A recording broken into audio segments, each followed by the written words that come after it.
Good evening, everybody. Welcome back to Speed Doxathon 2024. I am here with Headstrong playing Pokemon Let's Go Eevee. How you doing today, Headstrong? Doing all right. Hopefully, we have a good run of Eevee today. I introduce your commentary. Yeah, my commentary is going to be Etiquette, who I'm sure people here already know anyway. Hello, everyone. Awesome. Give us whatever introduction you want, and we can get started. Um, so not really too much. I guess I can just mention why I'm on the date and time rather than actually in the game right now. It's probably not going to work, but the game resets stuff in the overworld of the game at midnight, and we're going to attempt to try and get that to happen after we collect a moonstone. It probably won't happen because it's a marathon, but I figured I'd try anyway. Yeah. Oh, go ahead, Eddie. I was just gonna say, yeah, it's we don't know the exact odds, but it's about 50-50. It never happens when you want it though. So Yeah. Sounds about right. Great. Well, give us a countdown when you're ready to get started. All right. I'm gonna go in through, and then I'll give you the countdown on the actual like game screen. Load up Eevee, and everyone can hear the cute Eevee noises as we load up the game. Something a little fun for people, when Eevee spawns, like, initially here, you can actually tell if the Eevee for our run is going to be male or female from its tail. It is consistent from opening of the game until you close it, so I have a male Eevee. yeah, it's worth mentioning the actual like stats in nature aren't rolled yet. They are rolled earlier than you would think, but technically this Eevee can change. It's just not the actual gender and everything stays the same. Yep. Alright. So I'll give countdown in 3, 2, 1, go.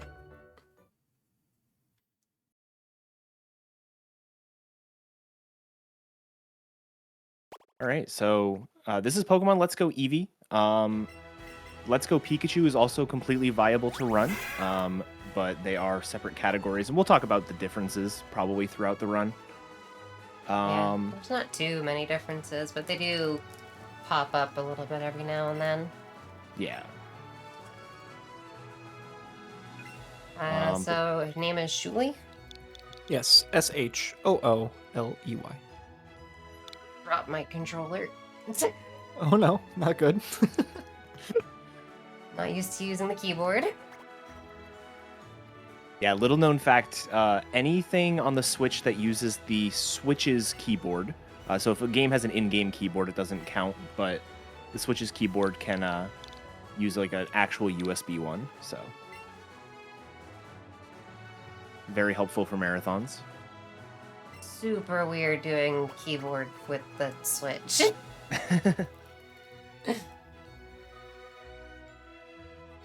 Luckily, we only have to do it one more time since you guys wanted Eevee for Eevee. I was told that it's good because it's Eevee spelled backwards. Yep.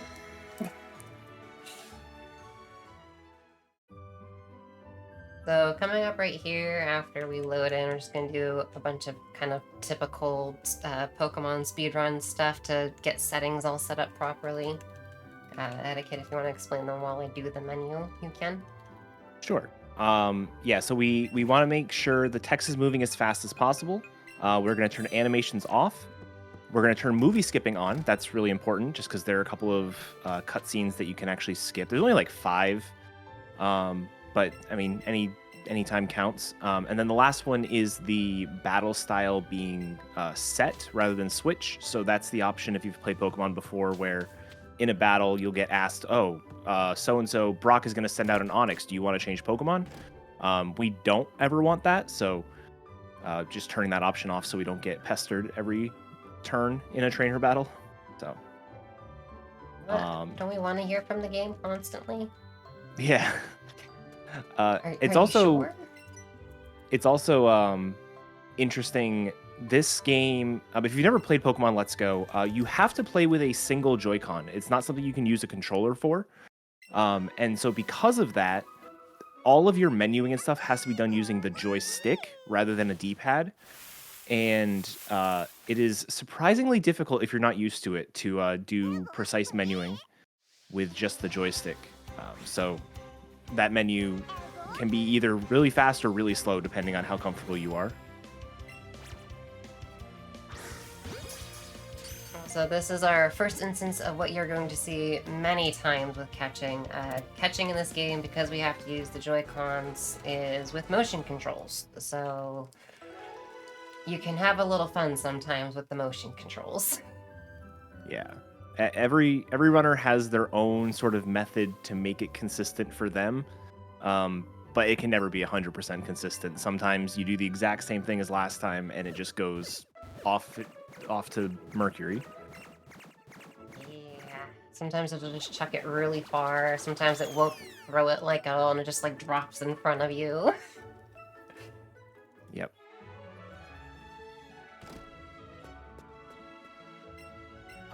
But yeah, so that is our first catch of the run. And like Headstrong mentioned, because you all donated for Eevee to be the nickname, we will actually not be nicknaming the starter. Optimal. Which is very generous. Yeah, exactly. This is also our very first movie skip. You just kind of mash the minus or plus depending on the controller that you're using to skip the movies. As I mentioned, there's very few of them, but there's enough that it still warrants wanting to turn on, like, the ability to turn them off. Yeah, it's really funny because there's like, I think there's 5 total in the run. There are more if you do like optional stuff, like the legendary birds each have one.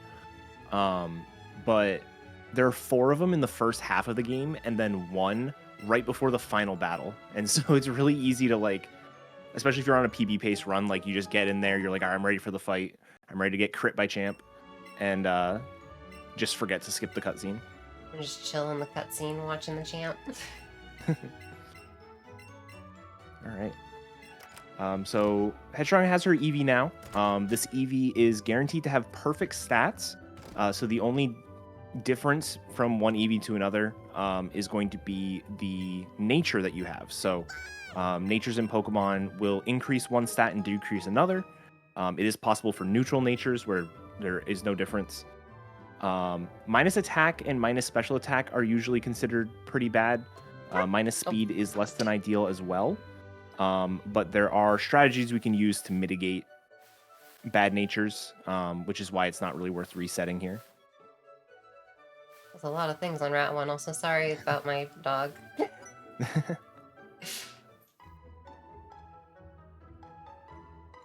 Yeah, this game, first one in the series to feature overworld encounters, and it is amazing that you don't have truly random encounters. There are cases that feel like they could be random encounters because things will spawn in front of you, but...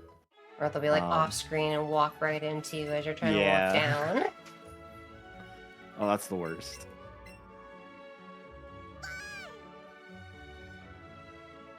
So Eevee was following this whole time, but has decided that following us around isn't as fun, so gonna chill on our head for the remainder of the run. Which has honestly gotta like really hurt this girl's head, because Eevee is like 15 pounds and just standing on her head the whole time. And she does not have a neck. She does not have the neck muscles to support having even her own head, let alone the Eevee on it. She really doesn't. The Pikachu stands on one shoulder, and so like there used to be hangs on the shoulder. Yeah, it like hangs off a shoulder. It used to be a joke that it was harder to move straight in Pikachu because of it. But yeah, so first battle of the run. Something you're going to notice for a lot of battles is we're not going to get a lot of experience, and it's kind of a blessing that this run is sort of structured the way it is. Starting once we get to Viridian Forest, we're going to be catching a ton of Pokemon, and catches are going to be our main source of experience. Pretty much every Pokemon game, the very first rival battle, you will gain a level, and you just saw we got maybe 2/3 of the way to the next level, so trainers are absolutely not it when it comes to experience.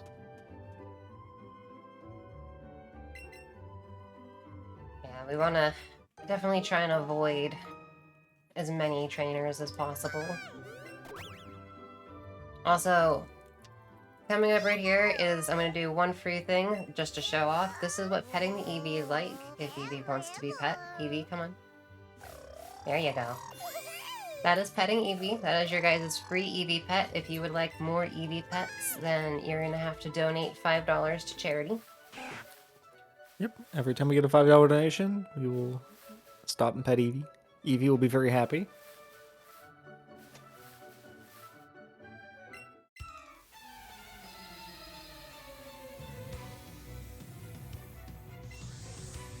You can also contribute those $5 towards a poll to name the Starmie. We don't have a winner yet. We've got a tie across the board for the Starmie naming. So if you'd like to contribute to that, feel free.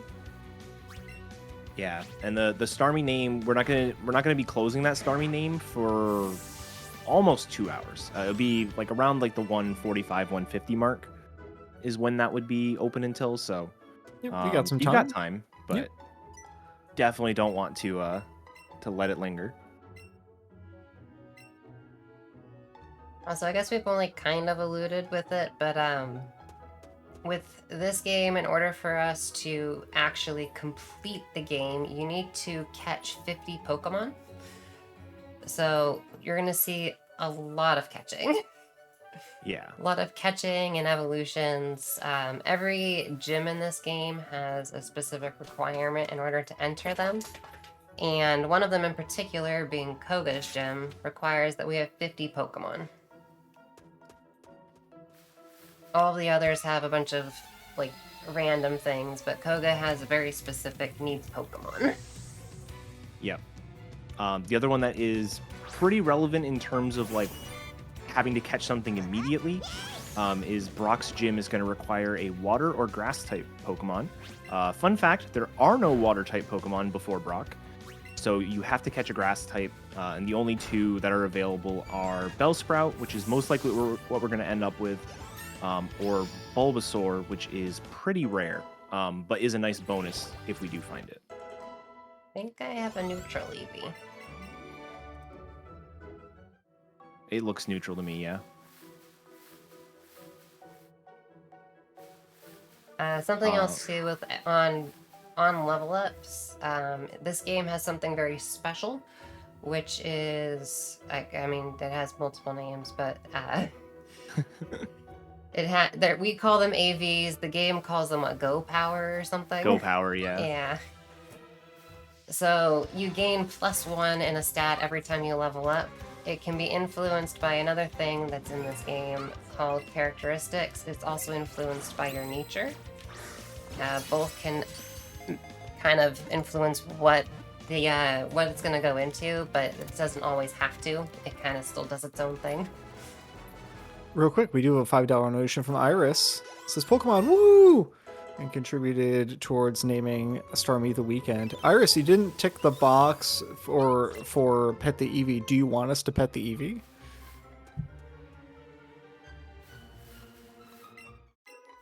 There is a beat, though. I would assume, yes. Yes, of course. So please, when you get a chance. I will pet Eevee after we beat up this Pidgey. Yeah, the stats in Let's Go are pretty weird. They basically got, for this game only, this is not like a permanent change, but they got rid of the EV system, so the effort values in favor of this AV system. And the cap on AVs is 200 per stat. So it is technically possible to just have 200 extra stat points in any given stat. The most you'll see in this run is like, I think the theoretical max is like 30, if that. Just because we don't use any of like the items that can increase your AV count. We're purely just gonna gain them from level ups. So Pikachu. yeah, Pikachu is a really nice bonus. So laggy already. Pikachu is a really good bonus to get. In addition to having to get a grass type before Brock's gym, we really want to hit level 10. Level 10 is when Eevee is going to learn the fighting move Double Kick, which is going to be our strategy to beat Brock. if we were playing on Pikachu, the grass-type Pokemon we would have access to is actually Oddish. And Oddish, being a special attacker, can a lot more easily take care of Brock on its own, where Bellsprout, being a physical attacker, just doesn't quite do enough damage to make it worth using. So, but we'll be catching the bugs here. The bugs are decent experience this early, but more importantly, they are 6 free Pokemon if we catch both of them and evolve all the way up. We're gonna try to be catching Pokemon that can evolve in 1 or 2 levels. There are some exceptions, like we'll probably see Headstrong evolving the Bellsprout that she's gonna catch at the highest. It would be level 9, but that's more of like a safety consistency thing than the norm. Normally, it's gonna be 1 or 2 levels max. Also with the catching, as you just saw here, you can actually catch with 2 controllers. So you can summon the second player and they can help aid in catching. It actually increases the catch odds like immensely and is very helpful for making catching consistent, as well as you saw with the Caterpie and with the Pikachu earlier. I use what's called a raspberry. Basically, those are taken directly from Pokemon Go. A lot of the catching mechanics and stuff in this game are from Pokemon Go. The raspberry just makes it more likely for something to stay in. There's also a bunch of other items that you can use too, but really we're only going to use raspberries. Yeah, and the other thing is there are a ton of different multipliers to your experience that you get via catching. Like you just saw, like that Bellsprout was over 100 or almost 100 experience. And so, I mean, the fights we were just doing were like 30 experience maximum. So, there are a ton of different multipliers using 2 controllers.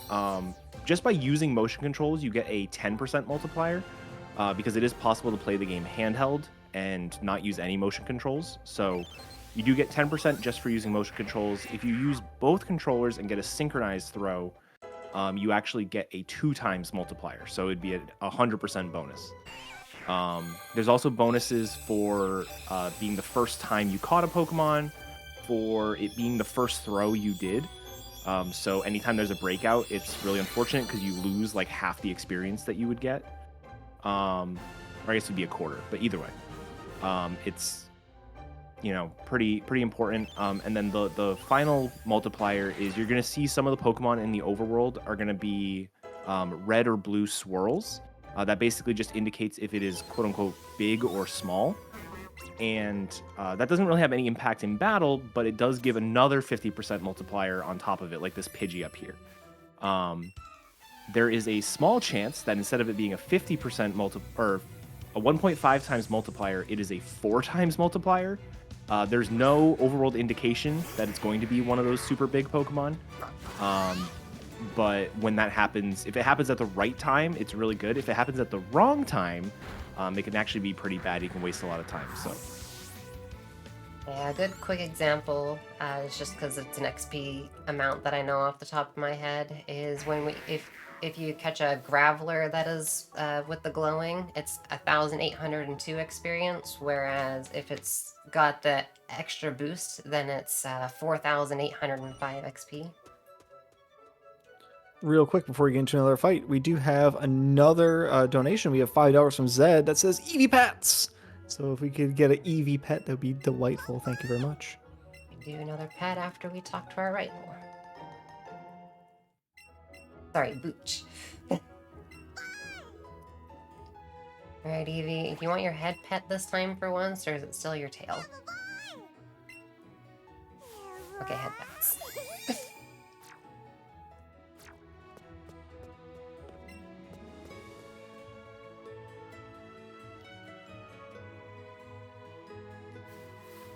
Yeah, it's totally random where Eevee wants to be pet, or even if Eevee wants to be pet, Eevee can be very mad at you.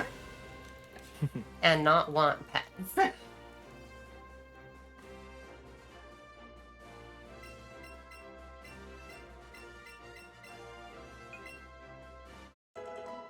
all right, so Brock's Gym, like we mentioned earlier, requires a grass type Pokemon to get in. Very easy to mash through that and not select the grass type, so you definitely have to make sure you're paying attention. And then the actual fight here is just going to be spamming double kick for the most part. We will be using Tail Whip to lower Onix's defense, just to make it a 2-hit instead of, I think it would be 4. It's a 3-hit if you don't. It It's is 3? just it's just quicker to get the tail up animation instead of 2 kicks. Well, the lack of animation, I guess. Right. And then so that is a pretty straightforward fight. The nice thing is Brock's TM in this game. You might think it's a move like Rock Throw, or in Gen 1 it was Bide. In this game it's Headbutt of all moves, which is fantastic for Eevee, because Eevee is a normal type, Headbutt is a normal type move, meaning Eevee gets the same type attack bonus. And that is an extra 50% modifier to normal type moves. So instead of it being a 70 base power move, after the first gym, we're going to have effectively a 105 base power move, which you're going to see on the very first fight that we do, is very powerful and is going to be sort of our main attacking move, at least through Mount Moon.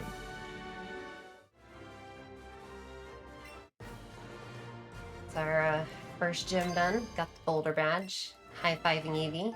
Or high-kicking, whatever Eevee does there. We give a high five. Eevee kind of kicks us, I guess, but or whips us with the tail, rather, right? Or is it? I think it's with the tail. Yeah, it's Either the tail. way. So Eevee tail whips us. And then those who are familiar with the original games of Red, Blue, and Yellow, you'll recognize Blue here. This game takes place in like an alternate universe where Red and Blue have already had their adventures, but yet the Team Rocket stuff never happened. Yeah, Pokemon timelines are weird. All right, so we're gonna do a bit of a shop here. Main purchase is gonna be those Great Balls.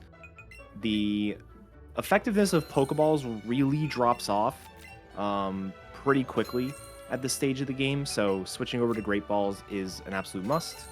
We're also buying some healing items, just your standard like status ailment healing items, as well as a couple of X items. So if you've ever seen a Pokemon speedrun, you have probably seen X items, but Never this basically early. yeah, never this early, and never this broken. So up until Generation 7, X items cost right around like that 500 Pokedollar amount, 350 for some of the weaker ones.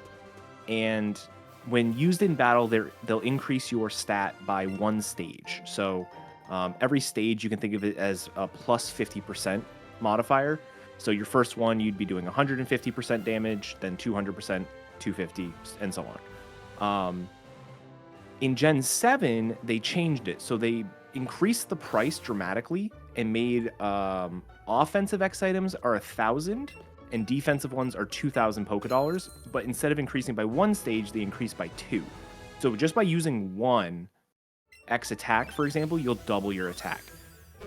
Pokemon Let's Go, because this is a remake, they lowered the price back to their original prices, but they kept the effect from Generation 7. So you now have plus 2 stage X items for only like 300 to 500 Pokedollars, which is just disgusting.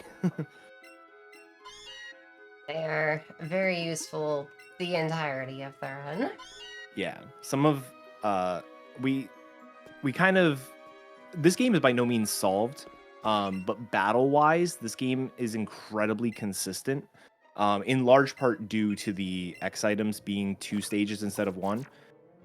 If X items were only 1 stage, this game would be, I think, dramatically harder, especially some of the later fights. Yeah, it ramps up really quickly with some of the later fights, so it would definitely be pretty awful if it didn't go up by 2.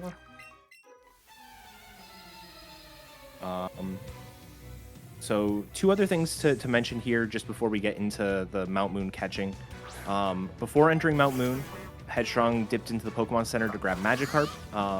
Sometimes just receiving a Pokemon is just as good as catching one, so Magikarp's going to count as a catch, but we didn't have to spend any time actually getting it. It is probably the fastest Pokemon to obtain, so you definitely want to go out of your way for that. And then the last thing is the item you just used before the battle is a lure. So lures are kind of like the opposite of repels.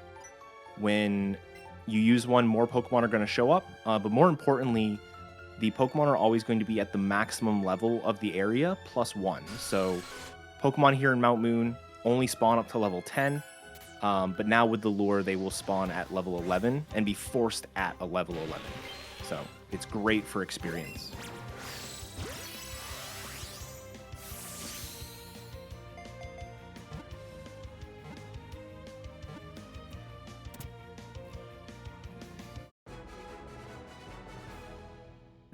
So Paris, excellent catch here in Mount Moon. That is one of those supersized Pokemon we were just talking about. Yep, that's a lot of XP. Mount Moon is a great place for this extra experience. The goal leaving here is to be level 15. Misty's gym requirement is to have a level 15 Pokemon. So being level 15 when you're leaving Mount Moon is perfect timing. There are ways you can deal with it if you aren't level 15, but with this amount of experience, you could catch nothing else and be fine. She still will be catching some Pokemon. There are going to be some really good sources of experience here in Mount Moon that we're hoping to find.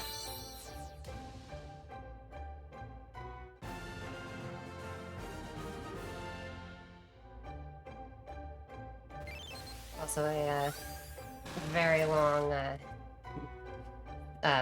very long menu section here when you have multiple things evolving and when you're catching stuff and whatnot. Mm-hmm.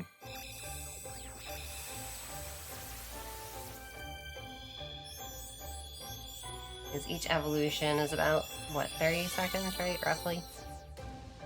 Yeah, pretty much every Pokemon is around 30 seconds. That is a very contentious topic. It's realistically, it's more than 30 seconds. It's just 30 seconds is easy math to do in your head. But yeah, like the evolutions are essentially no RNG catches, so they're really good to do. They're about the same amount of time as the normal catch, and it's impossible to lose time by evolving something. So Yeah, the only thing that changes time-wise with evolutions is whether or not a Pokemon learns a move when it evolves or at like a certain level and stuff. yeah. Meanwhile, some Pokemon like Zubat, they both learn a move on the level up and learn a move after evolving. So. Run away! No. Catch it. All right, so forget what I just said about Zubat, because this one's not going to evolve. I should have switched to Great Balls there. That's okay. It'll get in anyway. It'll be fine. Nope. That's not what I...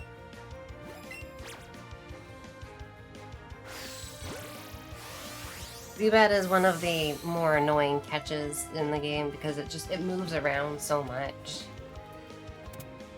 So it's hard to get like an actual good throw on it. Yeah, there is a berry that prevents Pokemon from moving or attacking in battle, called the Nanab berry, but it doesn't improve the catch rate at all, so we're going to be using those very sparingly, if at all. It's almost always better to use a raspberry and just hit the Pokemon instead. All right, so this is the room that has the Moonstone that Headstrong picked up when she first got into the room. And when we set the clock at the very beginning of the run, the aim is to get it to hit midnight after we entered this room, but before we leave the room. And if everything goes correctly, she's going to end up picking up a second Moonstone. It is random if it's going to respawn or not. It has a chance of respawning daily, so it doesn't hurt to go for. But I also said it a lot earlier than usual. Yeah, it's not there. That's okay.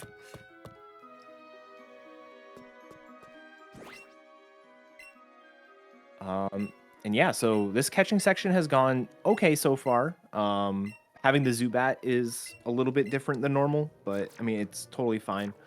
The only other Pokemon that we... All right, there's 2 more Pokemon that we would like to see. That one. Well, there's one of them. Okay, so... so every area in the game has what's called a secret spawn. It is a spawn that is not part of the encounter table, but has a varying chance to appear depending on how much your catch chain has increased. Catch chaining is a whole mechanic that we're really not going to go into, but suffice to say, the rare spawns or secret spawns have a 0.5% chance of spawning with 0 chain.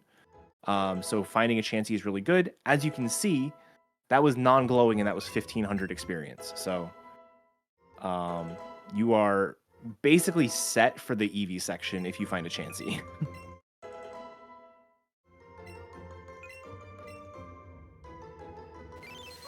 And excellent timing as well to be right after we deposited a bunch of Pokemon, because every extra level a Pokemon gets is about 2 seconds lost. So those levels that got onto the Bellsprout and Eevee are going to be beneficial. If those got onto the Geodude, for example, it'd probably be like 4 levels, and that's just 8-10 seconds if it learns a move that you just waste by having it in your party.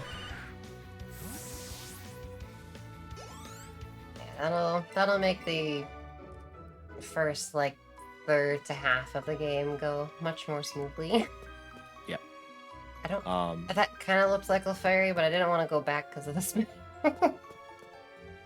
Yeah, Clefairy is the only other Pokemon that we would probably catch here. And now that Headstrong caught the Chansey, it is no longer as beneficial as it otherwise would be. Clefairy is normally like the big experience Pokemon here in Mount Moon, and it's like 500 experience. So 389 actually.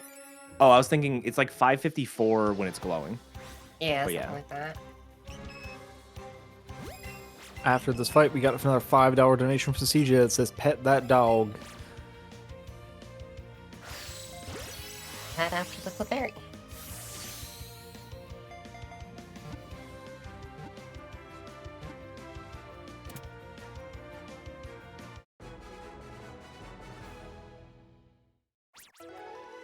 So something that's kind of interesting about this game, that sort of gets missed on a lot of people, is just how different every run is from every other run.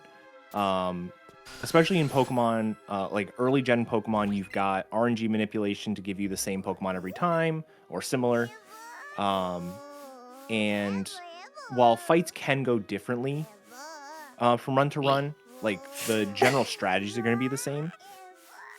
Because of the way that the catch route Eevee. works, and like this Eevee does not want to be pet. There we go. All right, there we go. Because of the fact that like you can catch different Pokemon, like we found a Chansey in this run. You definitely don't find a Chansey every run. Some runs get Clefairy, some runs don't. Some runs catch a Zubat here, some will catch it later. Like you're constantly having to change what you're doing, and like even it's not just the catch route will change. Like sometimes your fights will change depending on I'm high experience versus low experience, or I've got plus special attack, so I can do this weird strategy that doesn't work otherwise. And it's a really unique game in that regard.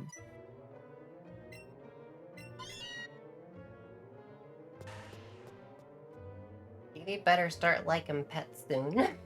I know. We just want to help. Eevee, it's for the children. You have to understand.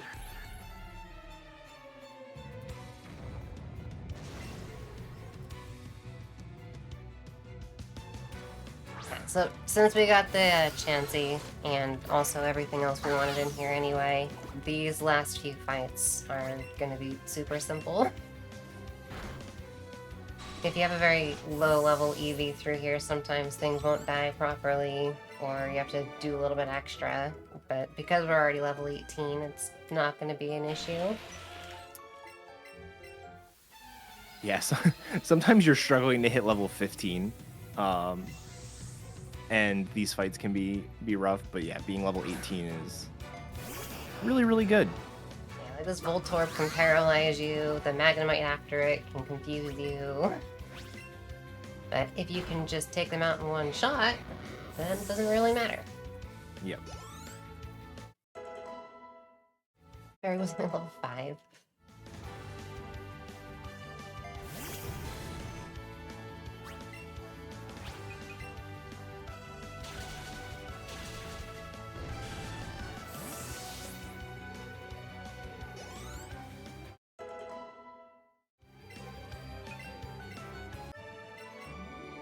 It's like level 6. I'll probably just get rid of it after Moon then.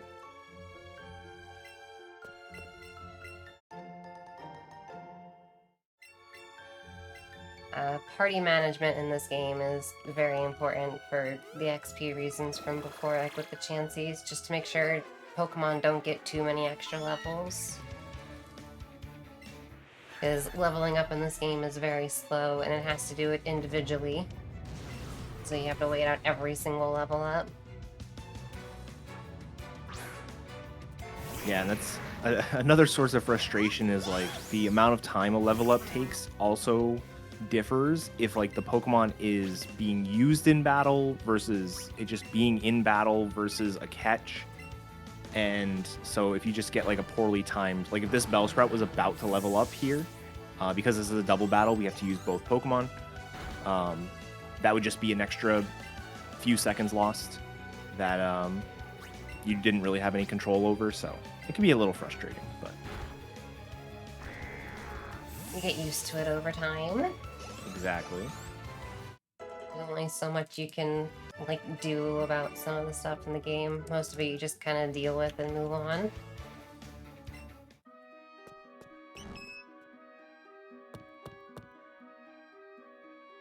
But yeah, being level 18, leaving Mount Moon, very, very good position to be in. So one small thing with the way damage works in Pokemon, the stat you have matters in battle, kind of like more than your level. But if you're like level 15 versus level 16 with the same stat value, you're actually going to be dealing the exact same amount of damage. The level is like divided by 4 and rounded weirdly. And so whenever you get to a level that ends in a 0, 3, 5, or 8, you actually get a little bit of an increase. Like your level, the part of the formula that uses your level goes up a notch. So when you're like level 14 at the end of Mount Moon, it's rough because like you both don't have level 15 to go fight Misty, but you also are missing that extra damage boost. The fact that we're level 18 means we are level 15, but we also are like the next boost up as well, which is kind of ridiculous. Speaking of ridiculous, what are these moves that we're learning right now? Those moves are the most broken thing in probably any Pokemon game. So we just taught Eevee 3 different moves of 3 different types. So Eevee now has a normal type move, an electric move, a water move, and a fire move. The electric move being Buzzy Buzz is what are they, 90 base power, right? Yep. Yeah, so it's 90 base power that always paralyzes. Bouncy Bubble is a water move, also 90 power, that heals you. It's kind of like Leech Life. And then Sizzly Slide, the fire move, is also 90 power, and it always burns. Yeah. So they're very very good. overpowered. As you'll see and- right here. Yeah, and for contrast, at this point in Pikachu, Pikachu gets Zippy Zap, which is a 50 base power move, plus 2 priority, which is very good, and it always critical hits. But that is it. That's all Pikachu gets, is that one move. So Eevee gets 3, Pikachu gets 1. There are more moves that you can learn on your starter throughout the game. So when we get to Celadon, there'll be more. And then I think it's when you're in Fuchsia is the last set. Thanks. But yeah, these moves are basically going to carry us through a lot of this part of the game. We have 35 special attacks, so I don't think we get to one-shot the Starmie, but it might be a range. Like a very small range. With good enough special attack, you can just one-shot the Starmie here, and just makes life a lot better. Close. Yeah. But one of the benefits of Buzzy Buzz always paralyzes, so even though Starmie outsped us the first turn, second turn it does not.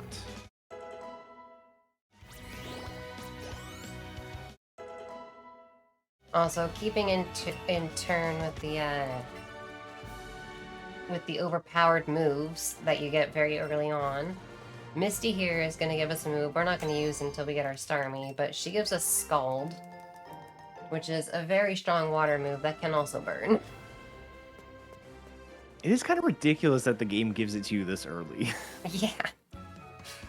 Like, compared to Headbutt? Yeah. Like, even in Gen 1, I felt like Bubble Beam was, like, a really strong move for the second gym. Mm-hmm. But... because the moment you got Bubble Beam, you would always teach Bubble Beam because it was just so much stronger than everything else. And then this game you get Scald, which is just, like, way better than Bubble Beam. yeah, and then the third gym, like... so this is actually going to be the last gym we fight for quite a long time, like over an hour. But the third gym is supposed to be Lieutenant Surge, who gives you Thunderbolt, which is a 90 base power move. Forgot to look at my attacks. I'm just gonna Buzzy Buzz the Pidgey.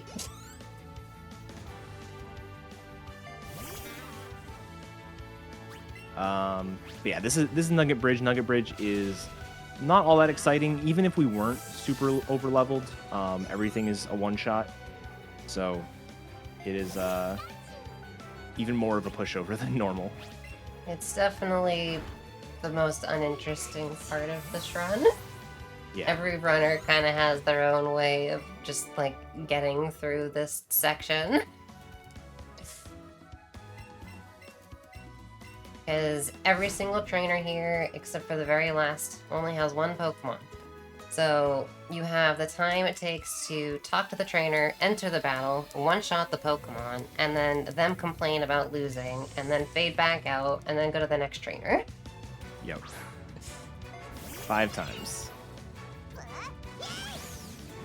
On Pikachu version, it is mostly the same. The only difference is the third Pokemon that we're going to face on the bridge is a Sandshrew.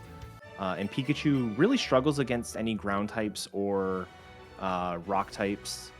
It just doesn't have like really good moves other than Headbutt, which because Pikachu is not a normal type, it does not gain the same type attack bonus for Headbutt. So it kind of has to be a little bit creative. Either it's going to go for the flinches, it might use Oddish for those fights.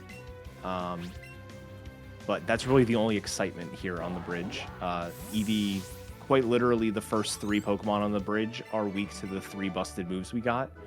And we, as speedrunners, won't even use those busted moves on those Pokemon because we don't want to get the super effective text. So... we get to use one here. well, yeah. We use the one. The nice thing about Bouncy Bubble is even though Misty, usually you're even at lower health coming out of Misty, but Misty leaves you at low health and you can just heal it all back up here on the bridge with Bouncy Bubble. It helps having to not worry about having to use potions in the early game and whatnot. Just heal back up in the middle of fights as much as you can.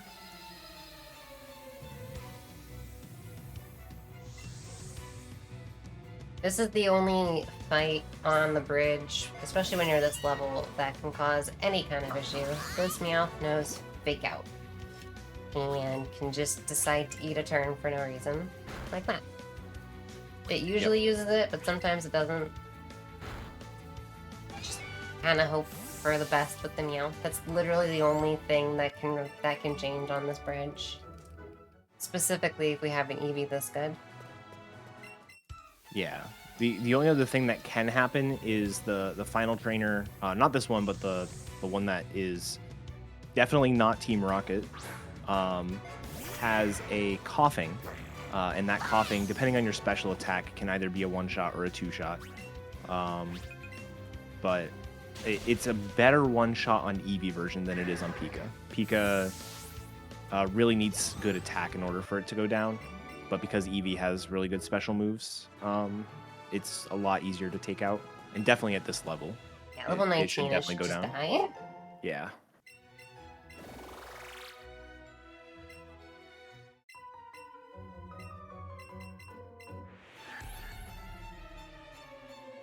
This is the only trainer on the bridge that has 2 Pokemon. He has a Zubat and Coughing. Still roughly the same level as everything else here, so we're just gonna one-shot them real quick.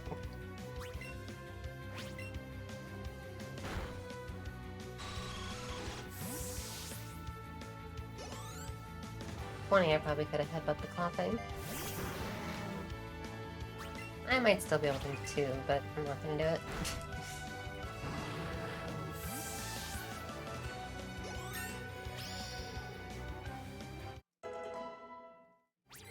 So if you didn't hit level 15 before leaving Mount Moon, you actually can do Nugget Bridge before Misty. It just makes more sense for both the healing purposes, movement purposes, to fight Misty first and then do Nugget Bridge. But it is totally viable to go the other way. Yeah, it's just a little bit slower to take Nugget Bridge first, since you have to backtrack down to the gym. Yeah. The game does require you to both clear the gym and save Bill here before you can leave town.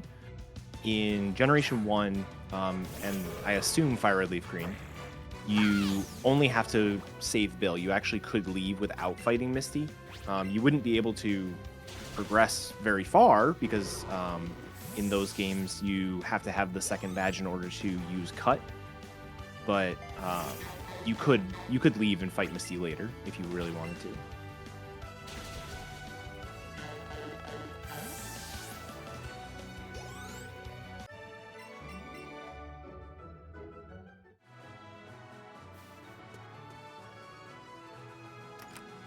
All right, so that is probably, like Headstrong said, probably like the slowest section of the run. Things definitely pick up coming up here, going down toward Vermilion City, and then especially once we go after SSA and we head over to the Rock Tunnel area. That's when things really pick up and your run kind of takes shape. At this point, you're just kind of more of a formality. You're just getting through this part so you can get to the next part. I will say we're gonna do something a little silly here, just because it's a marathon run and Yes. the game lets you do this. So Bill wants us to help him here, but you can actually just leave. In the other games, it doesn't let you leave. You are stuck in the building, but you could technically just like continue on and do whatever here. But you do still have to help Bill, sadly. Yeah. So there's a meme category that we do called Ditch Bill, where you just get to here as fast as possible and then you just leave Bill hanging. Yeah, it's a nice little introduction to the game. Gets you kind of used to the controls, used to the, some catches, because you do still have to catch some Pokemon. But yeah, it's just a neat little meme category.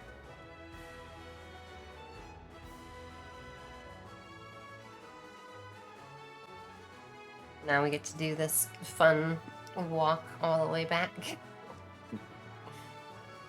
This is probably my favorite part of the game, just from like cutscene wise. This is what we call Detective Eevee. Coming up here after this Squirtle is totally mean and just runs away, and Officer Jenny blames the whole destruction of this house on that Squirtle. However, the footprints in here are definitely not a Squirtle. Definitely not. But right here, Eevee is checking out the situation. This table is broken. follow the trail over here. These drawers have been moved. And congratulations, Eevee, you found the giant hole in the wall. I just like the juxtaposition of this giant hole in the wall, and you go outside, and there's just this dude. Yeah, It's so... like he did not do this. Well, and on top of that, too, in the other games, you usually have to fight him. In this game, it's an option to fight him if you want. Only if you talk to him. Yep. Look, an Abra.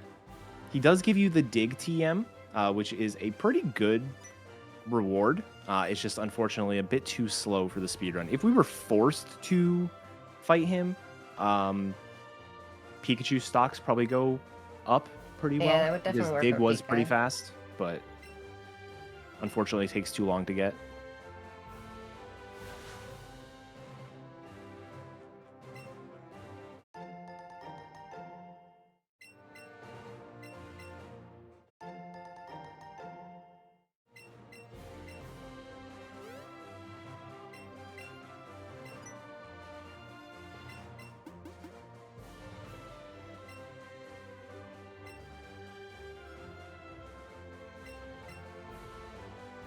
Yeah, that cutscene is definitely the most awkward cutscene in the game, at least in my opinion. It just, like, Yes. the fade to black as he's walking towards you just leaves, like, so much to your imagination.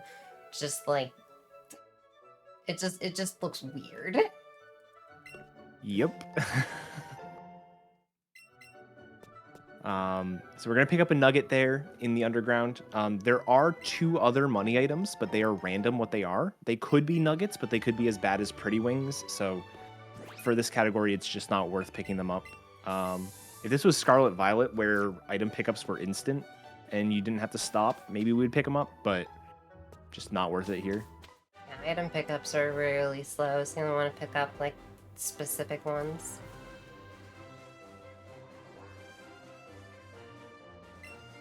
So this route here, the 3 main things we're looking for are Vulpix, Jigglypuff, and Abra. Abra's only 5%, so we never expect to find it, but it is a really, really good bonus if we do.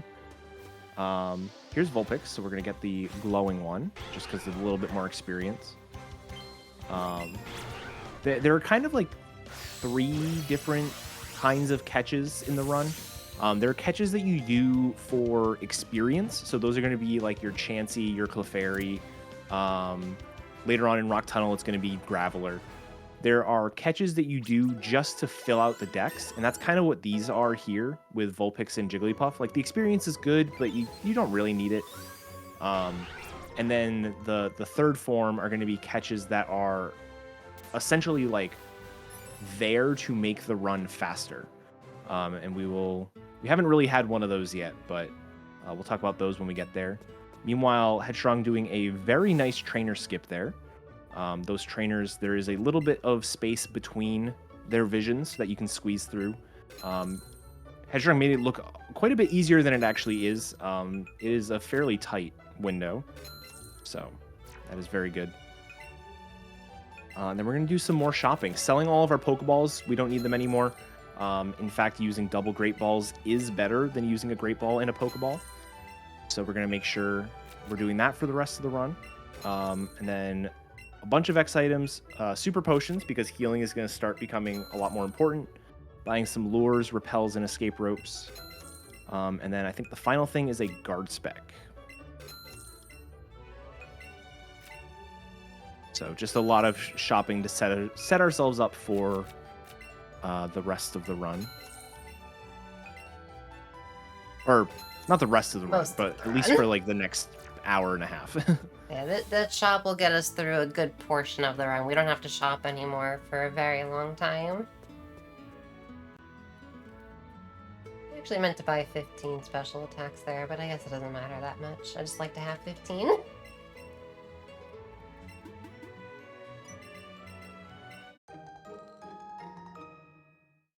This game, you also get little outfits you can use throughout the game by talking to different people, or in that case, you actually have to talk to him in order to progress, but he gives you the sailor outfit. And it doesn't just change the it doesn't just give you an outfit for your trainer, you also get an outfit for your Eevee.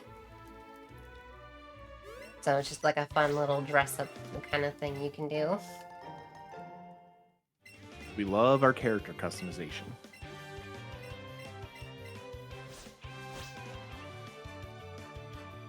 I think the most popular one is probably the Team Rocket outfit that you can get.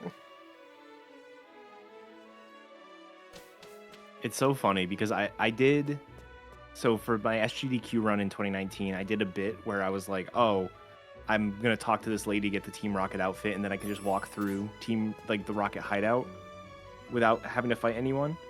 And I obviously did it as a bit for the marathon, but that was something I legitimately thought could happen. Like, I got the Team Rocket outfit, and I was like, oh, I remember in Heart Gold Soul Silver, you could, like, you dressed up as Team Rocket and went into their base and stuff. And so I thought that they might have done that. They didn't, but it would have been cool. Would have been awesome if they let you do that, especially because you can get that so early. Yeah.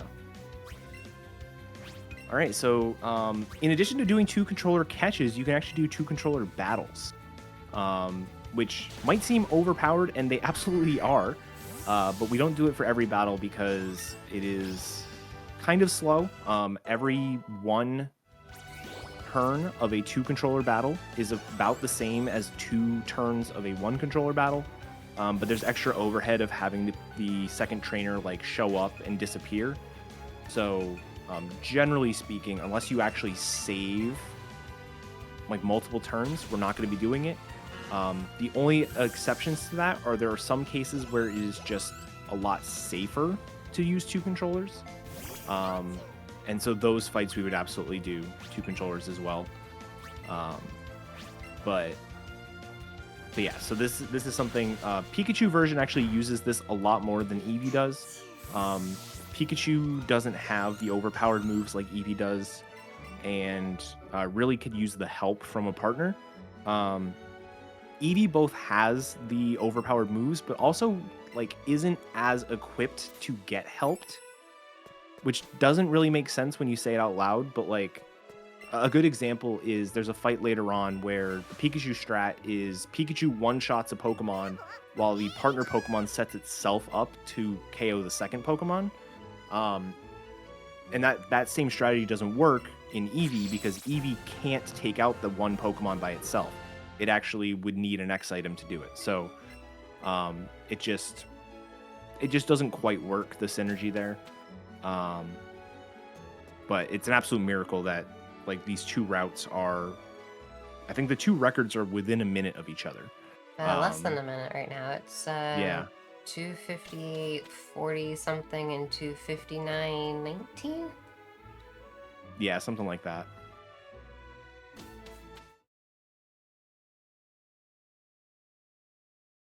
They're very similar for how different they can be between Eevee and Pika. Also, we're gonna say hi to this guy. He's just gonna give us a little wave, and we'll see him in an hour. Yep, he's just gonna be standing there for an hour. He's basically saying, "Hey, come cut this bush. Come to the 3rd gym, and we'll do that later." Yeah, there are more than one reason why we don't do this gym early. This gym, it would just take more turns to do it now than to do it later. But there's also an added cutscene if you fight that gym like on your first visit to town versus fighting it later. It's really strange. There's like this cutscene where Misty shows up and is like, "Hey, have you seen Diglett's tunnel?" And you have to go over there, and she like talks about Flash or something. I don't know. But you just don't have to do that. You can just leave and come back, and then she's not there anymore. And also, we're just coming back with like a much higher level Pokemon, and just makes everything easy.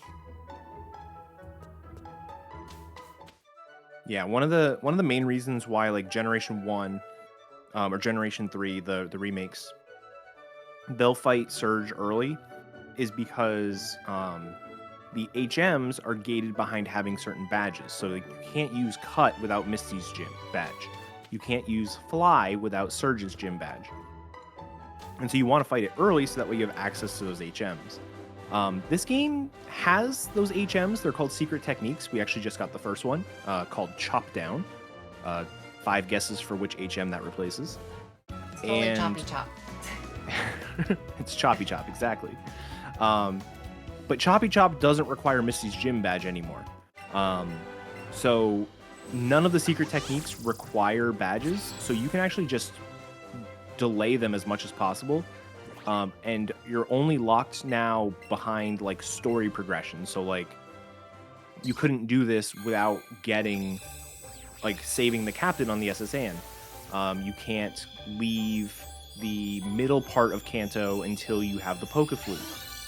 And so it allows us to get to like really late game areas with only 2 badges, which is just kind of a fun thing about Kanto, but also does kind of destroy the balance of the games a little bit. So.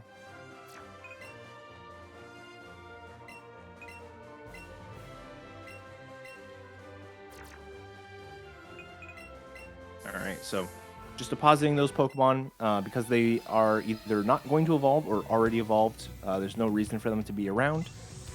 We evolve the Jigglypuff rather than like Clefairy or Nidoran with the Moonstone because the Wigglytuff does not learn a move on evolution where the other 3 Moonstone evolutions do. It's just a really small optimization. Yeah. Like, if you don't find Jigglypuff, it's totally fine. Just evolve one of the others. But if you have the option, then it's better to just evolve the Puff.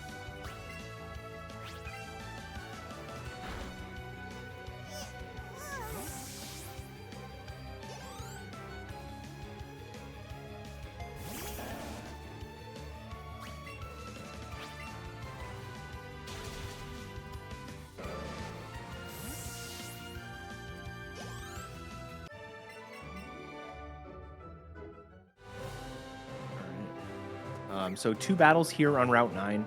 Pikachu really struggles with this next battle and generally has to use either a Kadabra or a Growlithe as its partner to take out the Sandshrew here. The Sandshrew does have Dig and would just destroy your Pikachu, so you really need to have some kind of strategy. But with this being Eevee version, we have a water move that just one-shots it, so all is well. Eevee struggles a little bit more with the Eradicate than anything else. And pretty much all the Eradicate fights in this game are kind of obnoxious. Because all the Eradicates know, like, Super Fang, Quick Attack. And it just... they can be quite annoying to deal with. Speaking of Quick Attack.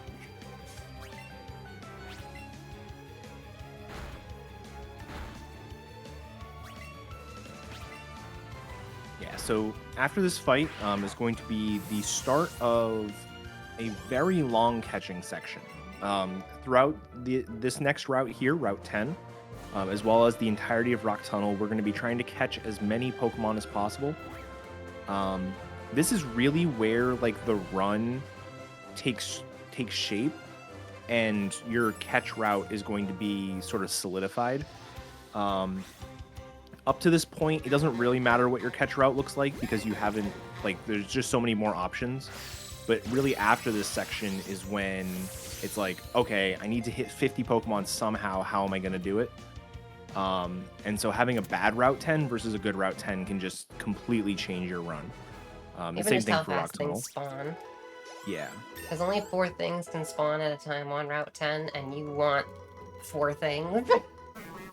Yeah. So it's kind of rough here. Like, you just kind of hope everything spawns very quickly and not the same Pokemon. Yep. Yeah, and that kind of goes into the catch chain mechanic. So this game has a mechanic where you get extra bonuses the more you catch the same Pokemon in a row. And to kind of incentivize that, the game actually, the last Pokemon you caught is more likely to spawn in the wild. I forget the exact numbers. I want to say it's like 10% of encounters just get replaced with the Pokemon you're on the catch chain of.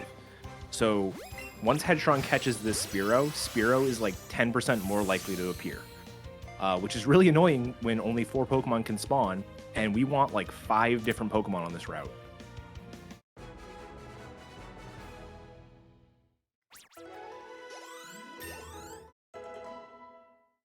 Also, a quick reminder while we're in this catching section that if you would like to see Eevee get pets, to donate $5, and we will pet the Eevee. So weird spawns. Fine, I'll do it.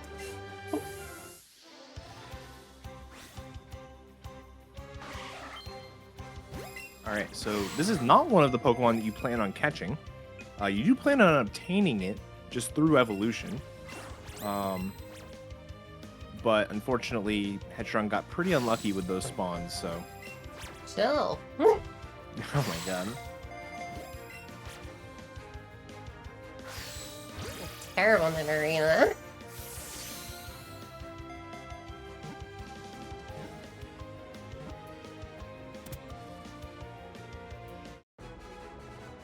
Did not want to get caught.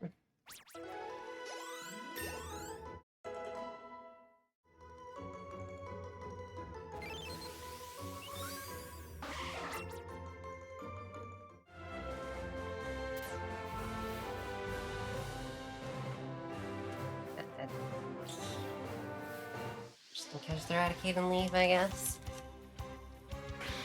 Yeah. The nice thing is, like, Krabby is kind of a bonus. You don't usually plan on catching it, but it can show up and it's totally valid to catch. Unfortunately, Nidoran male, Nidoran female, both only spawn here, and we just didn't get. Rattata is kind of the other catch that we could have gotten. But Rattata can spawn, like, in 6 other places, so it's not that bad to get. And we got Eradicate anyways, which is good experience. Kind of debating if I do want to try and stay here for something else. Yeah, there are a couple options you can do. One of them is there's a battle, like a cutscene and a battle that happen when you go down toward the Pokemon Center. And so after the battle, you can go back up to the grass and get 4 new encounters. The other thing you can do is if you buy repels, it may seem a little bit silly, like, oh, we need to catch a lot of Pokemon, why are you buying repels? Something you can actually do is repel away all of your encounters and then re-lure. And it gets rid of all your encounters and then, again, makes the encounters more likely to spawn. So you can kind of refresh your encounters by doing that as well. That's a really common strategy for the catch-em-all category of this game. And it's something you'll see in any percent, but not too often.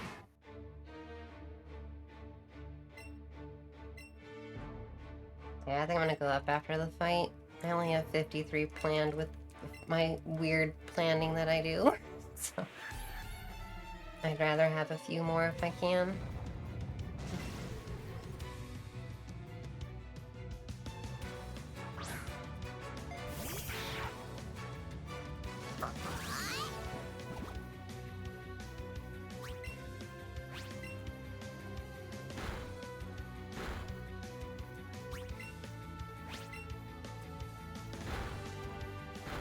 Thank you for only using Crunch.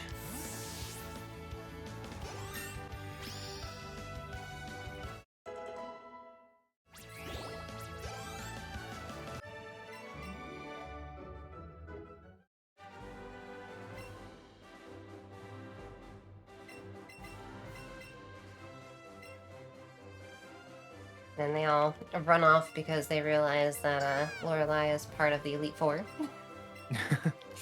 And they're like, oh crap, we don't stand a chance.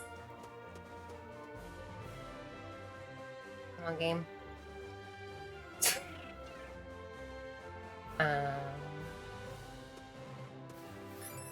Wow. That is an awful Route 10.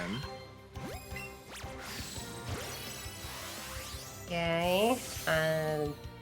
54. I guess I can go 54. Yeah. It's just my 54 includes Magmar, Ninetales, and Tenta, but that's fine. Oh, okay. That is big. Oh, that is really big. Okay.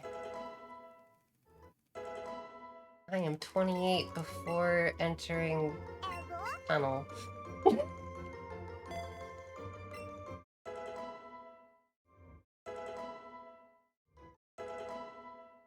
And only the Krabby needed this level. We're gonna be here for a little bit. Yeah, this is the punishing extra levels that we were talking about earlier.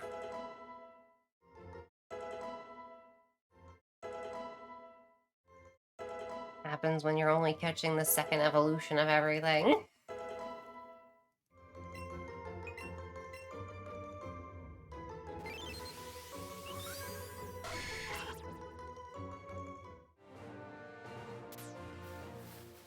What the heck are those spawns? Hopefully Rock Tunnel's a little bit nicer. It better be. I don't think I've ever been 28 going into tunnel. Like, I've gotten 28, like, at the start of tunnel. Oh, hey, look, Rhyhorn. Rhyhorn is by far the most important thing to find. Really in like the first hour and a half of the run, not just in Rock Tunnel. This game doesn't have a bike like other Pokemon games. Instead, you have ride Pokemon. Something like 15 Pokemon, I don't know the exact number, can be ridden. And they have varying speeds. And Rhyhorn is just the earliest and fastest Pokemon you can get within a reasonable amount of time. So it is a very, very important catch to get. We do have a plan to switch away from Rhyhorn at some point in the run. But for really like the next half hour or so, a bit more than a half hour, More than a half we're going to be hour. riding the Rhyhorn.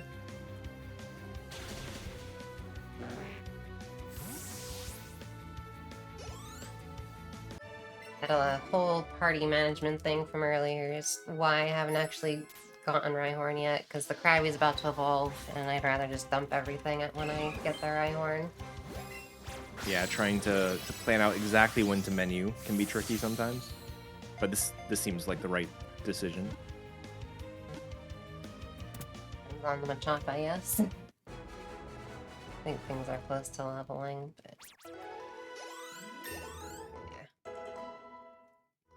I think I'd rather take the 3 extra levels here than double menu.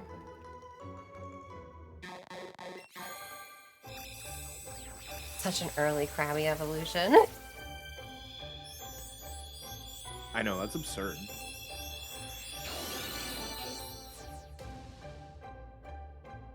I've definitely had level 28 for the Kangaskhan before, but I don't think I've ever had it entering Rock Tunnel. Because like the fight, or the area before the fight with Kangaskhan is like the main area to catch Pokemon in Rock Tunnel.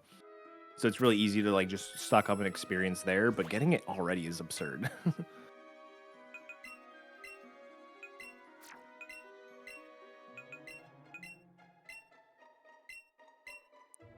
Oh my goodness. We have a $100 anonymous donation that has just rolled in. Thank you very much, kind stranger. Oh wow. I think we could toss in an Eevee pet just for fun. I can give an For a Eevee $100 anonymous donation, I think that's pretty reasonable. pet. Menu to Eevee pet. Oh, the darkness. I've never seen this before. That's awesome. Here, we can do one more for the 100. Come here. So you can also feed the Eevee. There you go. A little bit of variety.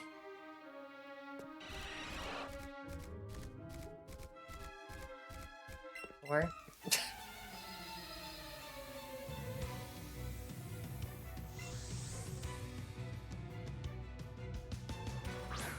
I one-shot the Kingo without... No, my attack's not great. I probably still have Max attack. Yeah, I think so. I know I can one-shot it with Double Edge, but... wasn't sure if I could without the X attack. Yeah, double edge, very, very good move. It is 120 power, but being a normal type means 50% boost, so 180 effectively. And the downside is it gives you 1/3 damage back in recoil. So you're going to see it used very sparingly. It's one of those moves that you don't always teach every run. You're going to teach it depending on when you hit level 28. We've been talking hitting 28 before entering Rock Tunnel is absurdly early. Generally, runs are going to hit level 28 at like the beginning of Rocket Hideout. So having it already is really, really nice. And then it is possible for you just not to hit 28 at a reasonable time, and then you just skip teaching double edge because there's no benefit. That was a very long Growler. It didn't want to attack when I didn't want to throw.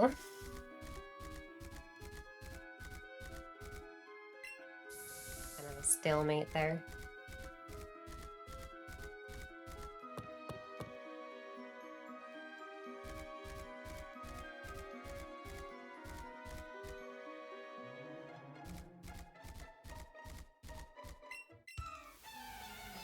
I have enough health for this, right?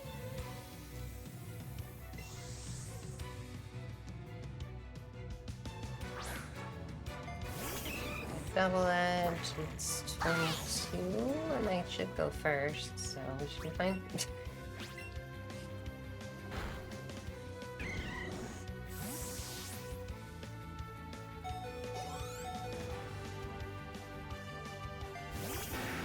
Oh no, you're only at 12 health. I wonder what you're gonna do. Whatever shall we do? I guess I need to heal for the fight, though. Well, I guess I could revive Eevee after. It's about the same time. Heal first.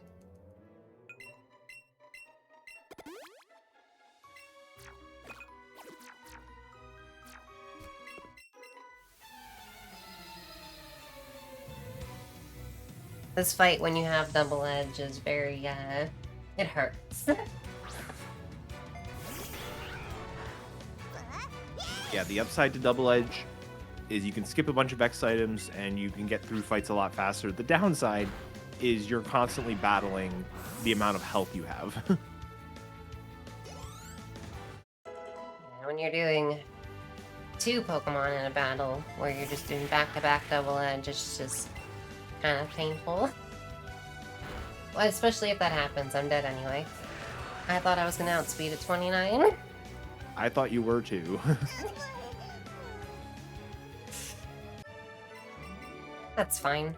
You just get that little extra animation, and then I just have to revive Eevee. It's not like a big deal. It was unexpected. Yeah, Cubone. No, you're a Graveler. You are not a Cubone.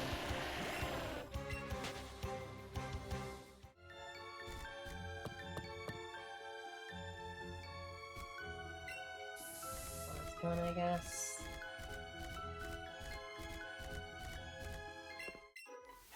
Look like I'm getting a Cubone.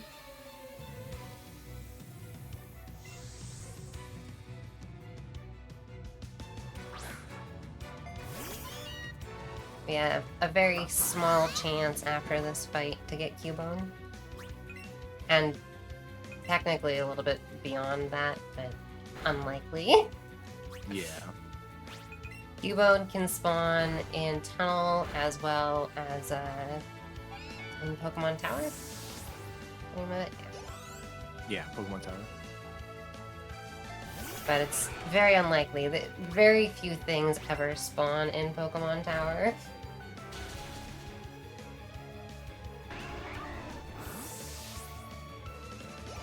Although it is faster to catch it in Tower than it is to catch here, because it takes 4 levels to evolve here compared to 1 in Tower. What spawned on me? Is that a Rhyhorn? That was a Rhyhorn, yeah. Okay, well, we'll hope for Cubone later.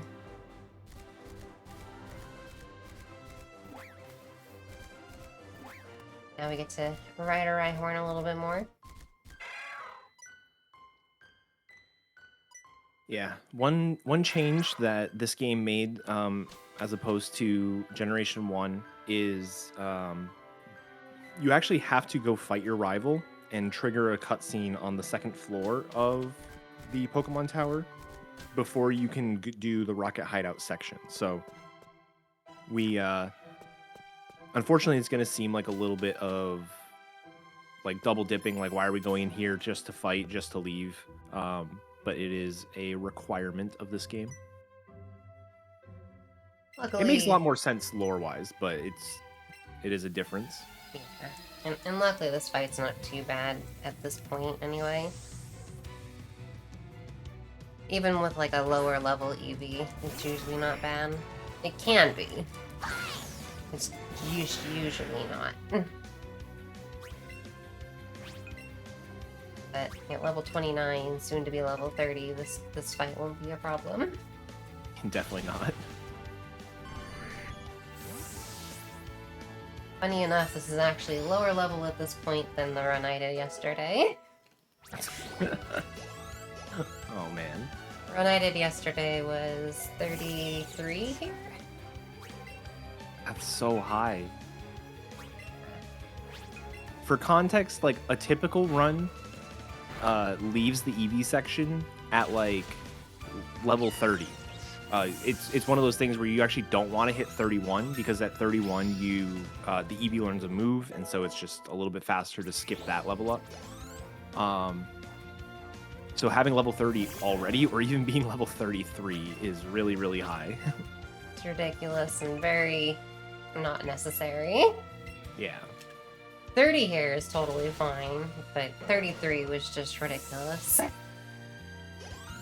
Yeah, there's a careful balance that you have to do where it's like, I want enough experience to save turns, but not so much experience that it's just wasting time. And the current world record of Eevee has a good example of that, where Etchy caught a glowing Chansey on Route 6, so right before SS Anne, and jumped from like level 18 to level 27. And basically because of that was able to like skip all of the catches, or all the slow catches. Every fight was the fastest version of the fight through this entire section. Was able to take advantage of it, where if you caught a Chansey, let's say like on the next route that we're about to go to, that one would not be nearly as impactful just because you only have like one more dungeon to go through. That'd be so much experience if you caught it there too. Mm-hmm.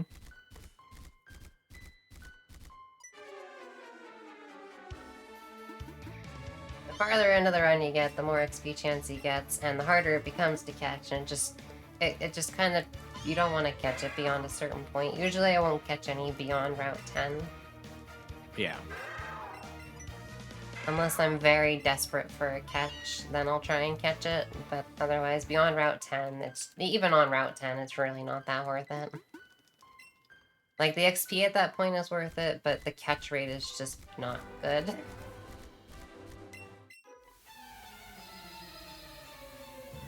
Like, even the one I caught in Mount Moon, the catch rate was like 68% for that to get in. Mm-hmm.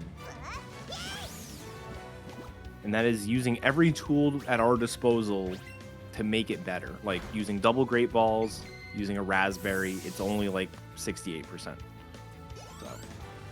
It's a very risk-reward catch, no matter where you go for it, but it becomes worse the farther in the run.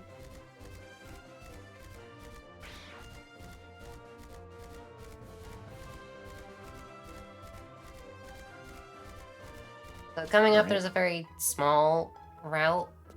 Only thing we can really catch here are Abra, Pidgey, and Rattata if I still want to catch one.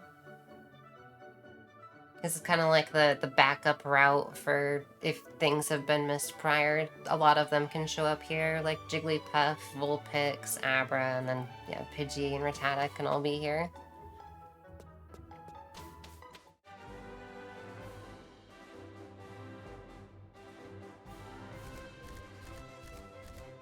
And I can catch that rat, sure. I'll just get rid of it. Just so I have the rat.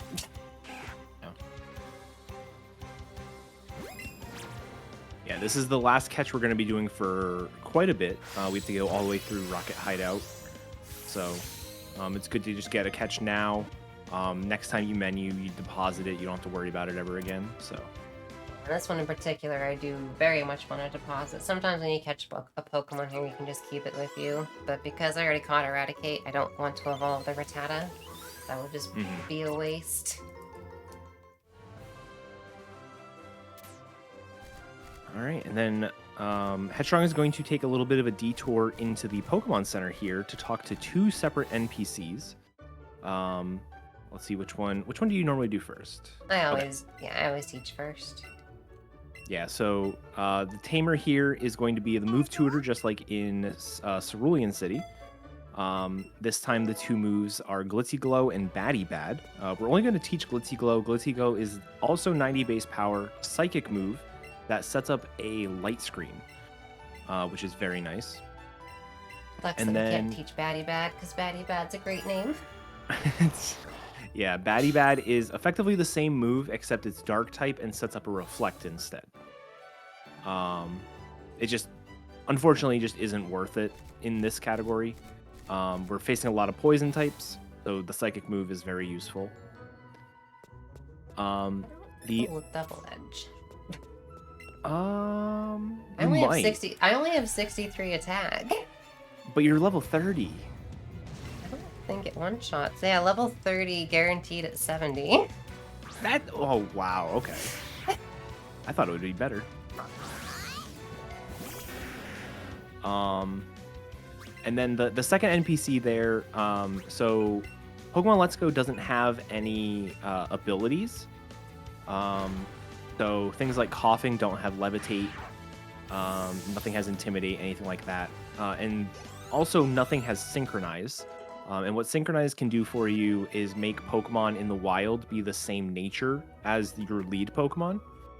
And so to make up for that, the Pokemon Let's Go put in Madame Celadon, who will force every Pokemon for 10,000 Pokédollars. It will force every Pokemon in the wild to be the same nature that you decide for the rest of the day.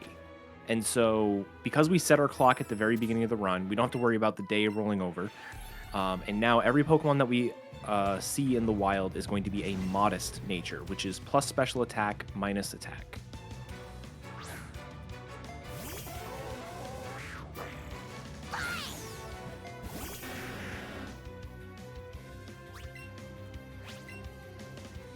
Eevee getting more use out of Double Edge here. All these fights are totally doable without Double Edge. It's just with Double Edge, it's a little bit faster. A little faster, a little nicer. Even if you lose health from things and have to heal from it, it's just like the Hypno can put you to sleep, can flinch you with Headbutt, just a bunch of silly things. You can just negate it with Double Edge. Does mean I have to heal though. Yes.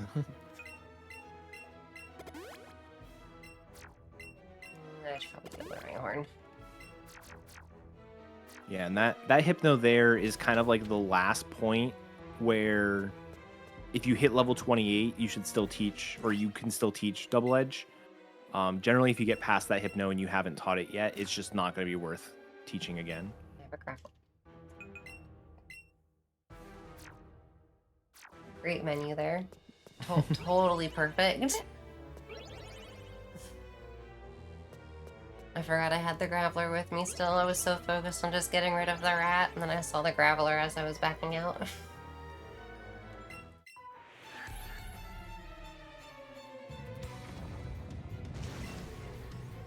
This is a fight that has a lot of ways you can do it, surprisingly, depending on what you have. Like, they only have 2 Pokemon, but with Double Edge, you can just Double Edge through it. If you don't have Double Edge, you can do 2 controllers, and you can heal up on this fight by using Bouncy Bubble. If you have really good special attack, you can just do the same Bouncy Bubble strat, but just with 1 controller instead of 2. a bunch of different things just depending on what you have. Yeah, and some of it's not even like a lot of times the strategies are going to be different based on your stats. So it's like, oh, if you have this special attack stat, you can do this version of a fight. But a lot of times, like the healing up version of the fight, you're obviously not going to do that healing up version if you're at full health. And so you'll have different versions of fights just depending on like what is my health right now. And I have to say, it makes it incredibly hard to write notes for this game. It is Because very it's like hard. there's so many different things, and there will still be things that, you know, like some of us will improvise during a run. It's like, I think this will work based on And it calcs I've doesn't. done in the past. Yeah.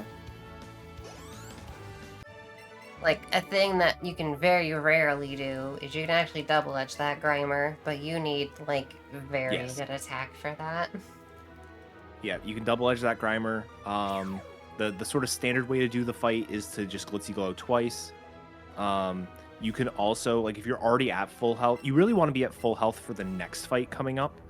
We're about to go into a gauntlet of 3 fights, and being at full health going in is really nice. So if you're already at full health, you can opt to, like, do a 2-controller fight, an X special. That way you guarantee you don't take any damage.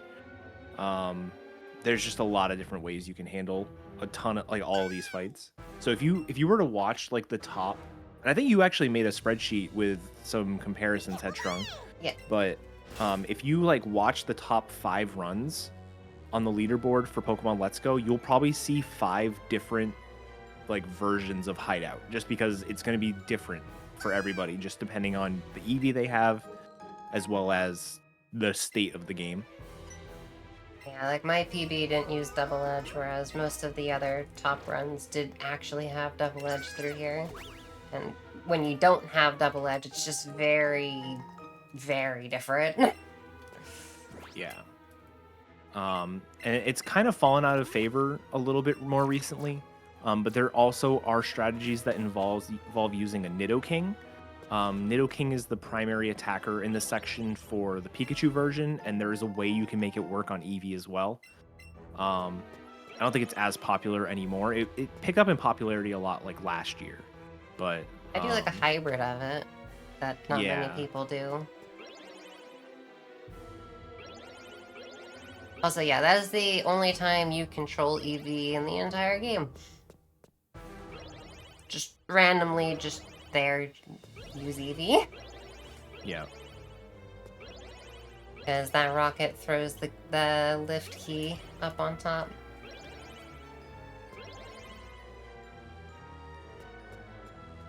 Yeah, as Etiquette mentioned, coming up here is quite the gauntlet of fights. If you don't have a good Eevee, or if RNG just decides to not be very nice, this is one of the most obnoxious parts of the run.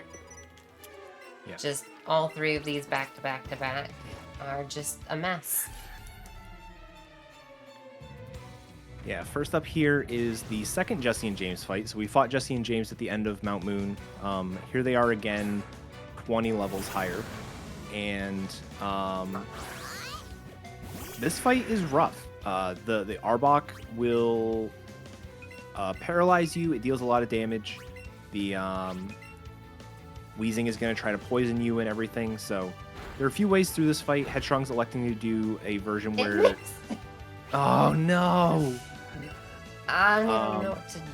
I guess I'll attack the Weezing Yeah. and then have you... Sure.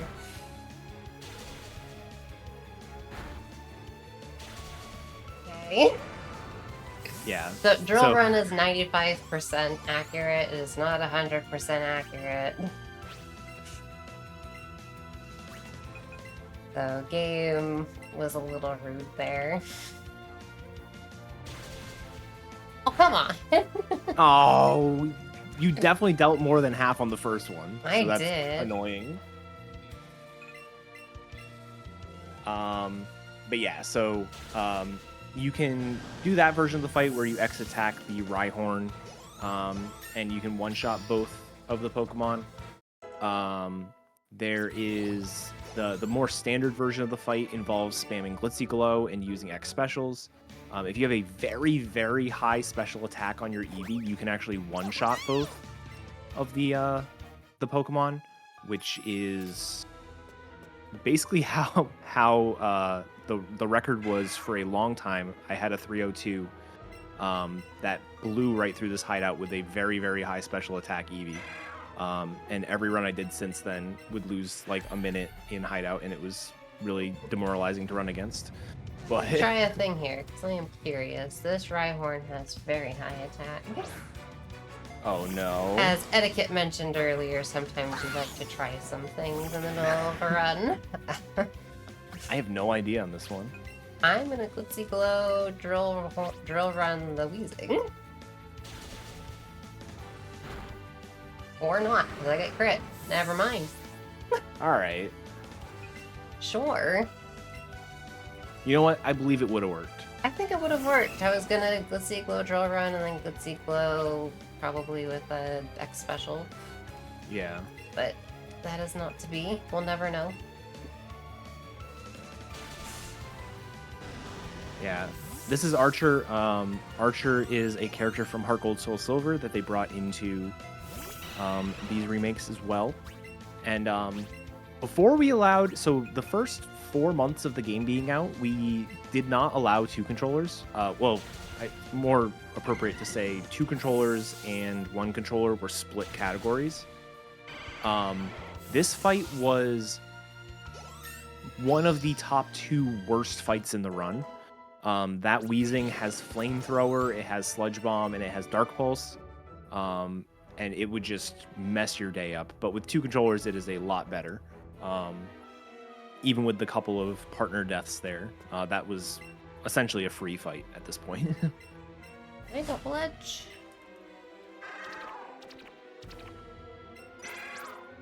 I mean, if your Eevee's not getting the AVs in attack and special attack or speed, it's got to be getting them somewhere. I've seen attack and I've seen a special attack. I have 73 defense, which is very good defense based That is off our really chart. high, yeah. I might be able to. Oh, watch the damage. Yeah. Oh yeah, we're gonna double edge. Oh, for sure. Recoil's only 36. We're fine. Yeah, this fight is why we keep Sizzly Slide. The standard strategy for this fight is X attack, eat a fake out, and then Sizzly Slide, you get hit by Slash, and then you burn the Persian. And even though Slash is a high crit rate move, the burn still has the attack of the Pokemon. So you're a lot easier to live than it would be without burning. But if you have really high defense, really high attack, and also have double edge, you can actually just do the version of the fight that Headstrong just did, and it is much faster. It's just very scary. Definitely scary.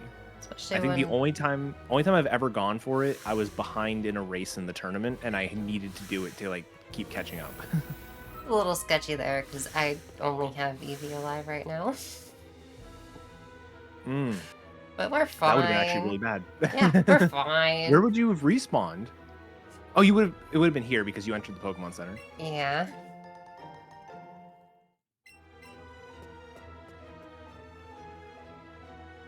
Yeah, I think I would have been able to take a crit. No, I wouldn't have been able to take a crit. But it's fine. We're past it. Exactly. Also, you can still ride your ride Pokemon when it's dead. So this Rhyhorn is dead, but it's still perfectly rideable. Yeah, and because we're about to go into Pokemon Tower, there's no need to heal it because there is a free heal inside the tower.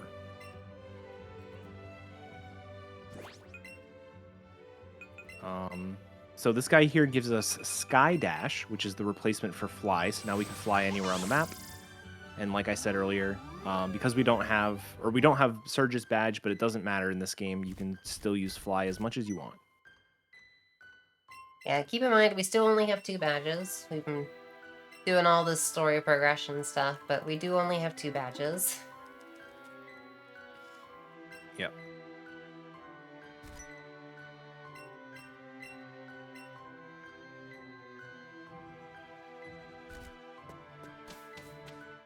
Right, so coming into Pokemon Tower, we're going to use the Sylph Scope, which reveals the Pokemon. The two main Pokemon we're going to look for here, Ghastly is kind of like the expected Pokemon, which it's totally possible to go through this area without seeing a single wild Pokemon. So Ghastly is anything but like, expected, I guess. Even though it has like a 70% spawn rate or something compared to Yeah. everything else here. And then because Headstrong didn't get a Cubone in Rock Tunnel, there is a chance of Cubone spawning. There's a Ghastly. Crap. They're dead. Right. Yeah, so fun little thing. Without a second Pokemon in your party, second living Pokemon, you can't use two controllers. So happy one controller catch. It'll be fine. Nope. At least it's staying for now. But...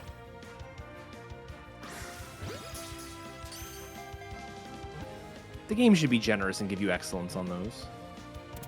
There we go. All right. Yeah, I didn't think about that when I was leaving them dead. I thought about it in context of the Jesse and James fight, but not the catching. Just get this way. I don't trust going the other way. Look, another one.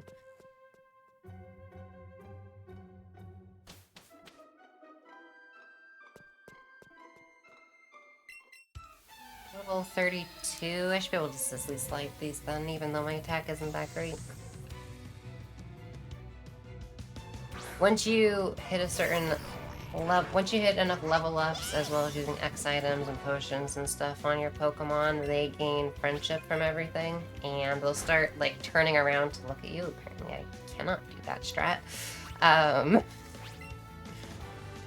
And so you want to try to avoid that whenever you can, which is why I used Sizzly Slide there, but apparently my attack is really, really bad, so I wasn't able to one-shot like I wanted.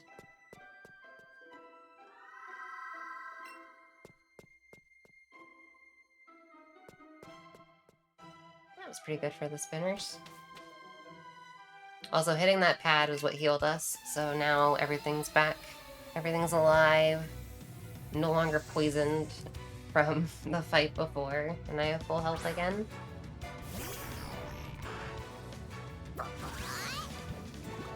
This time we're gonna Glitzy Glow, now that I know.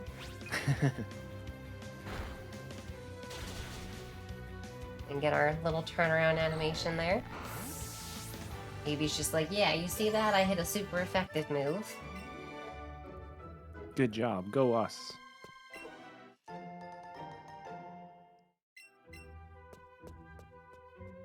Pick up some extra Ultra Balls. Unfortunately, the shops in this game are... their inventory is locked by how many badges you have.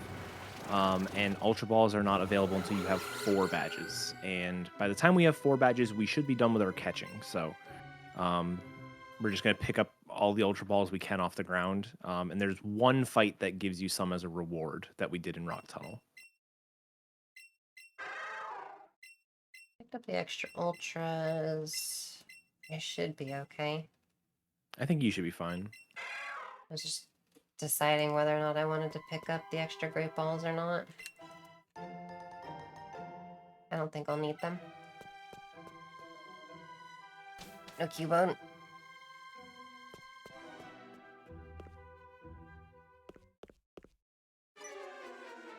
No Cubone is fine.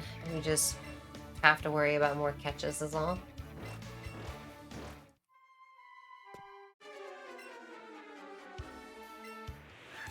So this is an exact replica of the previous fight with Jesse and James, just with higher level Pokemon, and they're more annoying because of that.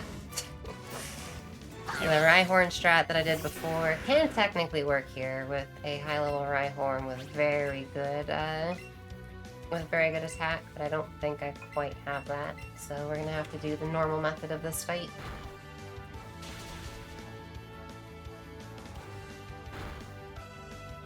Yeah, you can poison me.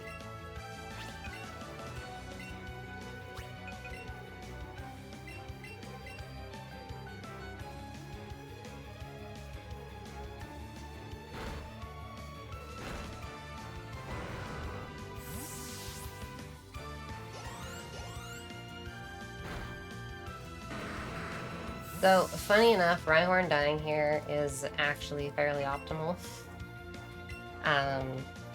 We have to switch out the Pokemon, but now Rhyhorn won't gain experience at all for the next catching section, which is perfect, because you don't need Rhyhorn to gain any more experience. This is also the last fight for Eevee, so we're not going to worry about healing off the poison. Eevee's just going to be poisoned for the rest of the game. Yeah. It actually might make petting the Eevee a little bit harder. Yeah, we'll get there if that happens.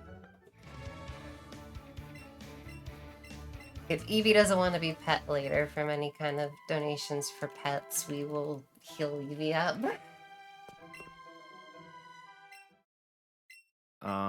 But yeah, that is the end of the Eevee section.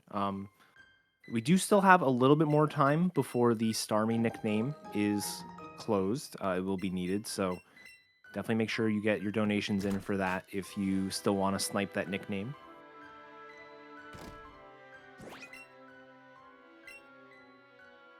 Everyone can say goodbye to Eevee. Eevee is going into the box. The next 10 minutes of the run are almost exclusively just catching Pokemon. Obviously, like picking up a couple of necessary items. Specifically, all of this story progression and whatnot is leading up to us getting the Sea Skim technique, which is the replacement for Surf. Once we have Sea Skim, you can go literally anywhere in the game that isn't like Victory Road. So we can essentially have the entire world to find our new main Pokemon.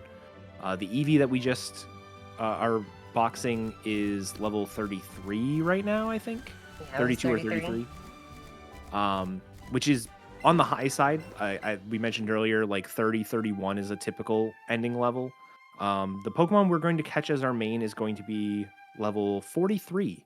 So there's a significant jump in level coming very soon.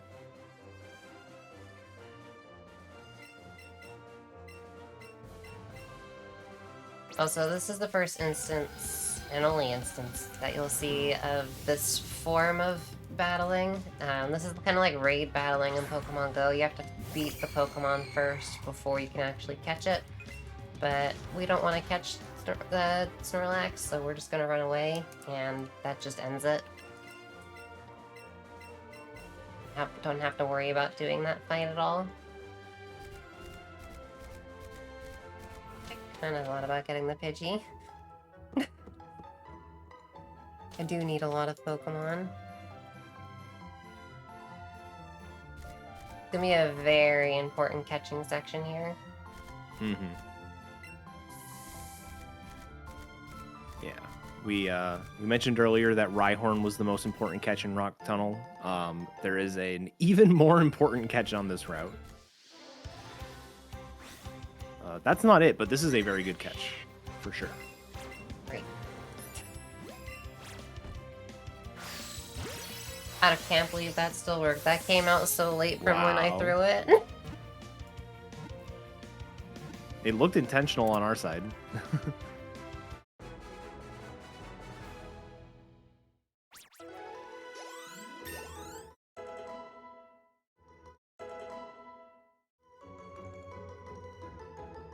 Nice and quick ghastly level up.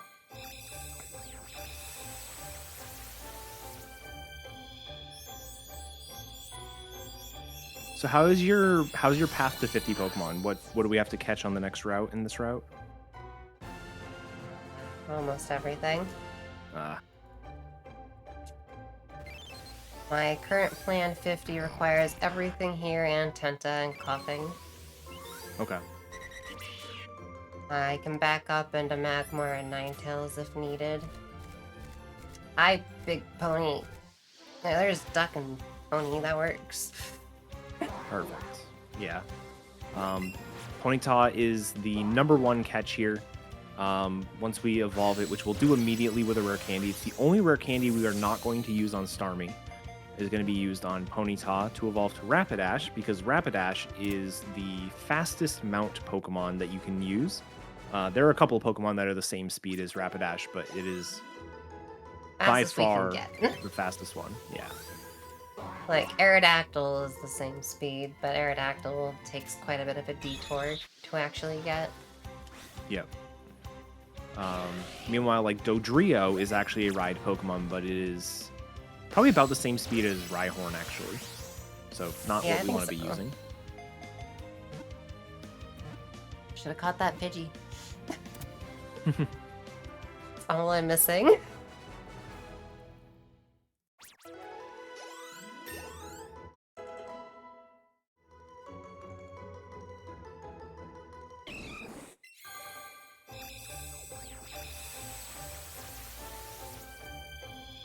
And Pidgey is very important for me at this point because I'm planning to evolve Pidgey all the way through. So we definitely need to catch Pidgey, or I can catch a Pidgeotto and then catch a Pidgey somewhere later.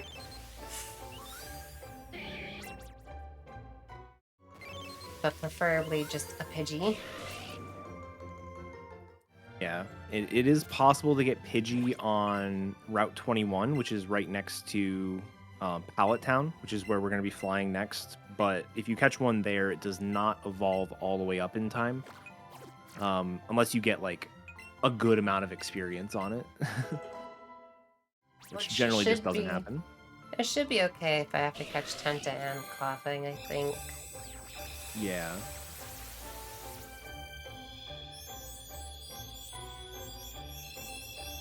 I can always just grab the extra rare candy if needed. Yeah, especially for this run.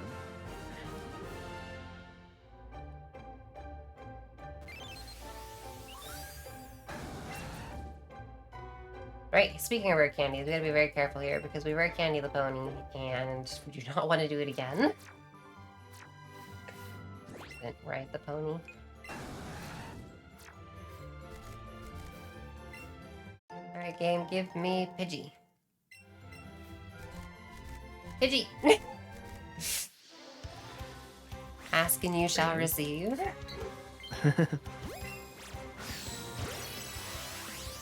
Alright, cool. Now, last things are Tenta, Star, and Coughing. Suppose I can still pivot into Magmar if I don't find Tenta.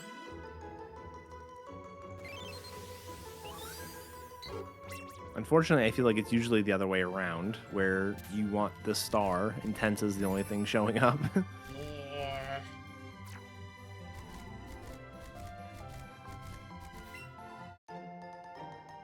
Just in case I have to back up into it, plus I'm catching 10, I'll grab the Silver Razzes. So Silver Razzes are just the step above the regular raspberries, so they increase the catch chance more. Very useful when you have to catch Magmar, or if you have to catch Tentacool, because when you're catching Pokemon in the water, you can only one controller catch instead of two. So it just helps to get that catch rate up. Speaking of in the water, we should probably cut off the Starmie bit here.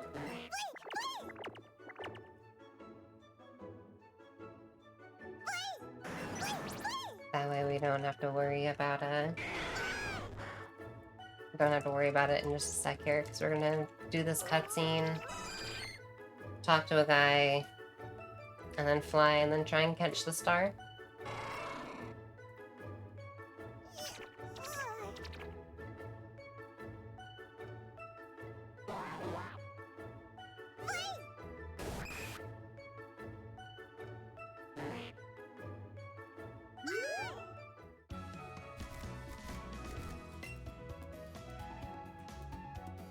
So this dude just showing off the Lapras.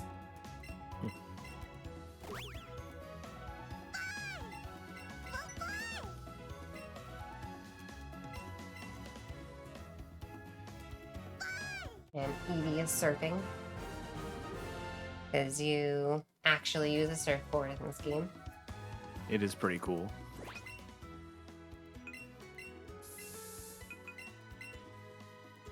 Now we're gonna fly over to Pallet.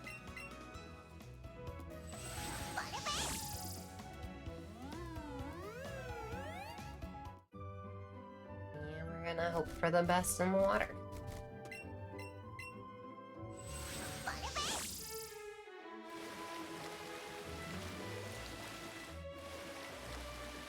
Etiquette, you better not have a curse. Listen.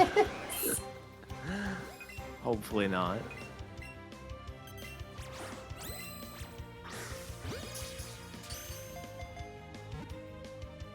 Tentacle can be a very finicky catch, but That was like the best version That of was the tentacle perfect. catch.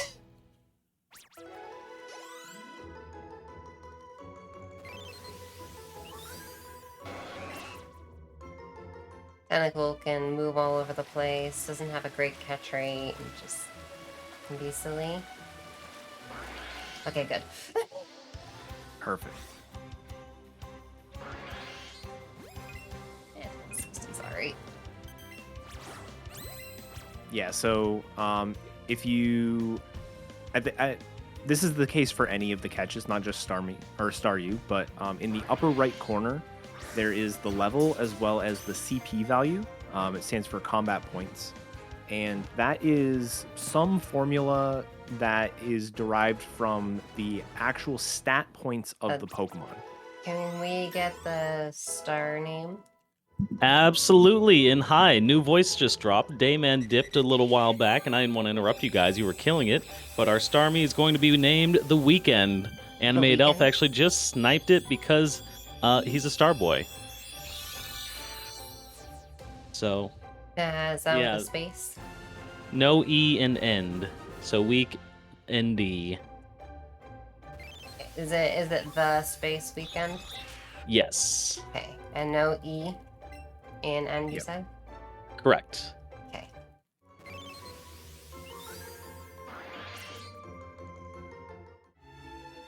Which also, yeah, you guys are killing it. Etiquette's taking my job, doing it perfectly. So I will be here if anything rolls in. Thank you, everybody, and thanks for your run. Good luck.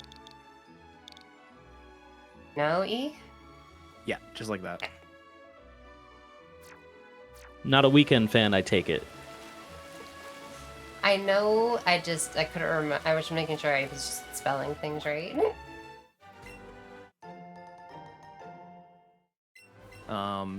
But yeah, so that the CP value, you can kind of get an indication of how good your stats are overall. But because it's all stats, there's a pretty wide range. It's like anywhere from like 960 to 1160 is possible. 1060 is right about average. It's kind of what you're expecting. But it also doesn't really tell you anything unless it's on the incredibly high side or the incredibly low side. You can absolutely have an 1100 star that is just trash, and you can have a 1019 that's really, really good. It just depends on how those stat points are distributed. Very mean of this coughing. It dipped out of the way right when I threw. Yeah, luckily at this point, experience no longer matters. Everything from here on, experience-wise, is going to be scripted on the star. So it does. If we just need to like physically catch the Pokemon, and that is the end goal. And I believe, assuming nothing goes horribly wrong, that should be the final catch of the run. Yep. That's I really wanted the glowing Magmar.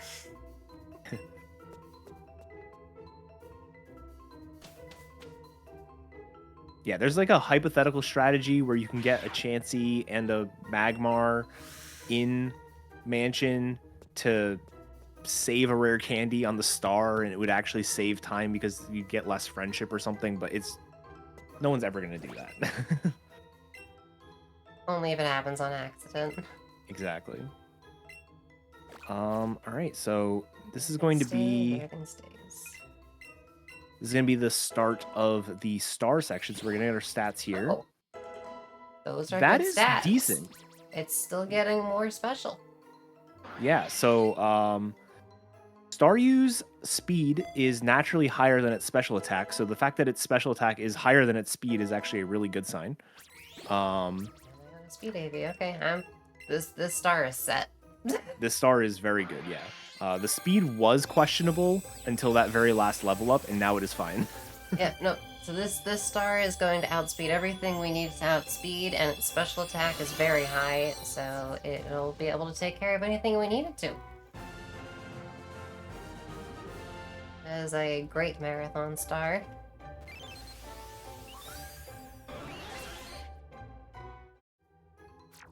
Heck, I wish I could get this star all the time. Yeah, no kidding. 126.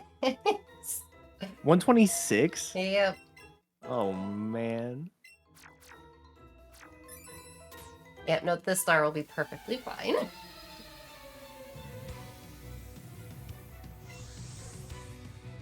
Well, okay then. Yeah, so this is Scientist Ted. Ted is, along with Archer, one of the top 2 worst fights when you're doing a 1-controller speedrun of this game. With 2 controllers, it still can be dangerous, but for the most part, it is just use an X special with your partner.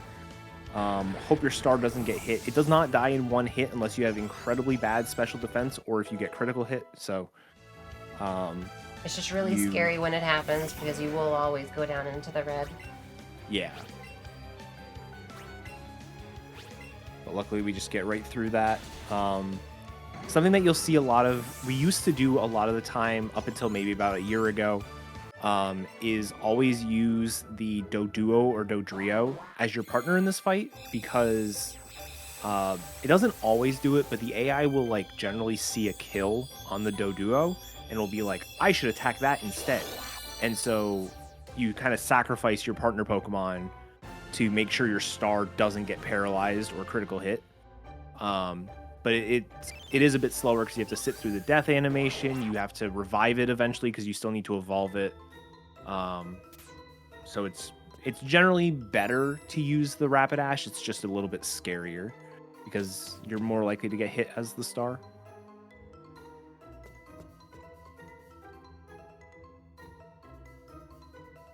I've just always preferred using Rapidash. I even do the silly strat on blue. I don't get to fully do it here, I guess, but on blue, I always do Fire Blast Hydro Pump. But I don't have to worry about that this run because I can Scald with the Charizard, no problem. I'll just take the bet, I guess. I was gonna skip the bet, but then he turned.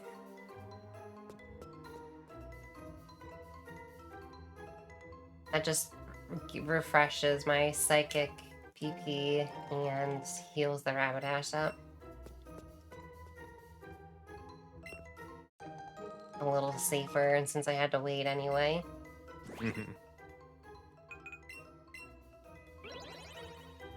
Alright, now we were going to officially start our gym gauntlet.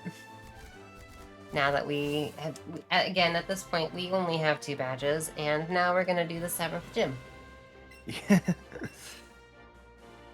Yep. Probably people's favorite gym, honestly. Blaine is just such a little goofball, and he's just great. And I said no to him.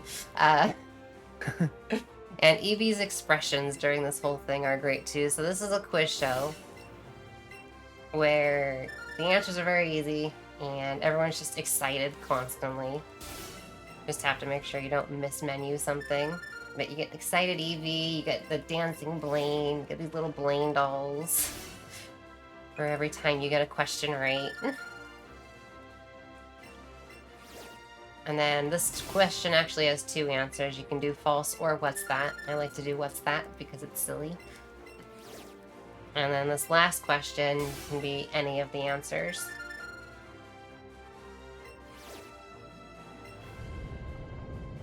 And then you get Eevee's surprised expression when everything flies away.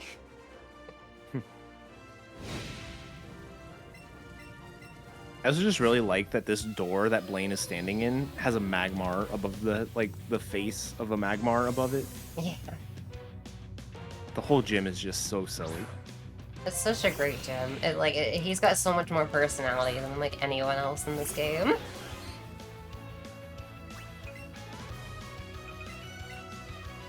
two things can happen here. That's actually the better of the two things. You, most of the time, will get Confuse Ray, and then you have to heal it off, and then it'll attack you the next turn. But we got lucky, and it didn't use Confuse Ray, so we just get to continue on our way.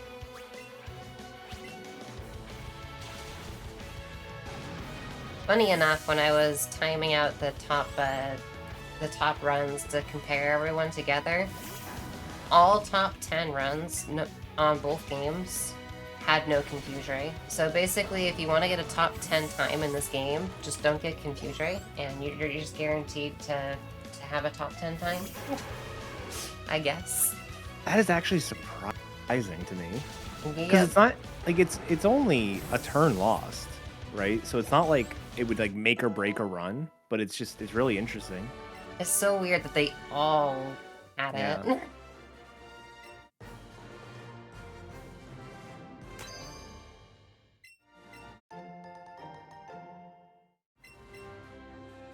All right, so now that we've done the 7th gym, we're going to go back and do the 3rd and 4th gyms, Surge and Erica. They are both much faster to do now than they would have been to do earlier, because each one is just going to be a single turn per Pokemon.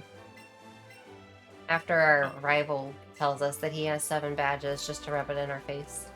Yeah. When we only have 3.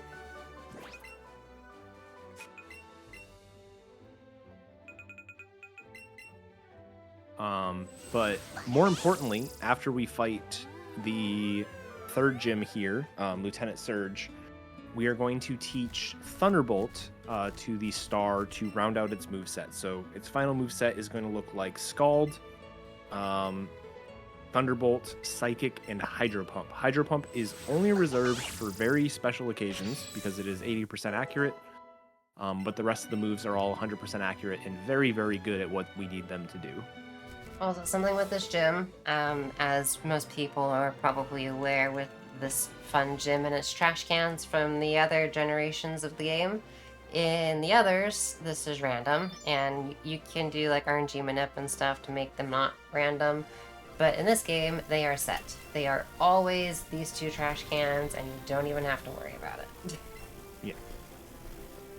Which is both kind of I mean, it's nice. It's great for the speed run. Casually, you could say it's kind of unfortunate, but at the same time, something I actually didn't learn until like years after I started running the game is the way that you're supposed to figure this out is as you fight the trainers, they give you clues as to where the switches are. It'll be like, oh, there isn't one in a can next to the red one or something like that. So it's actually meant to be a puzzle that you figure out as opposed to a random guess and check, which I do think is kind of cool, but at the same time, Everyone's it is a just little gonna bit guess lame and if you check. already know it. Yeah. Although I will say, I'm sure everyone checked the red and blue cans first. Oh, absolutely. Let me see if I can figure out what they actually say. Because it's, like I said, I learned this, like, this game came out in 2018. I probably learned this in, like, 2021. I don't think I learned about that for a while after, because I just randomly checked them when I played through originally.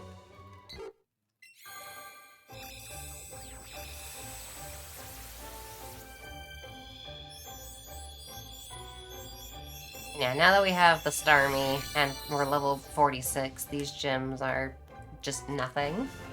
Like, we just did the electric gym with a water-type Pokemon with a water-type move. Yeah. All right, I found it. So, when defeated, the trainers in the gym hint that a can next to the blue can contains the switch, while none of the cans next to the red can contain a switch. So together, that narrows it down to only 2 possibilities. Yeah. Also, Surge is weird and gives you his autograph. Yes. He's just that full of himself that he's like, oh, you want my autograph, right? You don't want a badge. Like, no, Surge, we would like the badge, please.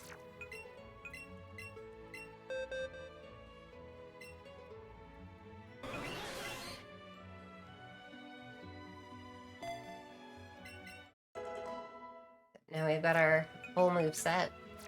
Don't want to use that. Now we're gonna go beat up Erica. Erica's so the gym requirement for Surge here was just to get cut and open up the bush, and then everything's fine. Erica's gym requirement is to show a cute Pokemon. And the game obviously doesn't want to be biased against any Pokemon, therefore every Pokemon is cute. So you just have to show her a Pokemon. I do like to have a little fun here and show coughing when I have a coughing. Because it shows that she like rubs all against the Pokemon and she smells the Pokemon and says the Pokemon smells good, and it's like, it's a coughing. Like, of all Pokemon, I feel like that's the Pokemon she would not want to do that with. Yeah. That or like Grimer or Mug. It'd be funny if like Garbodor was in this game and you show her a Garbodor. She's like, that smells great.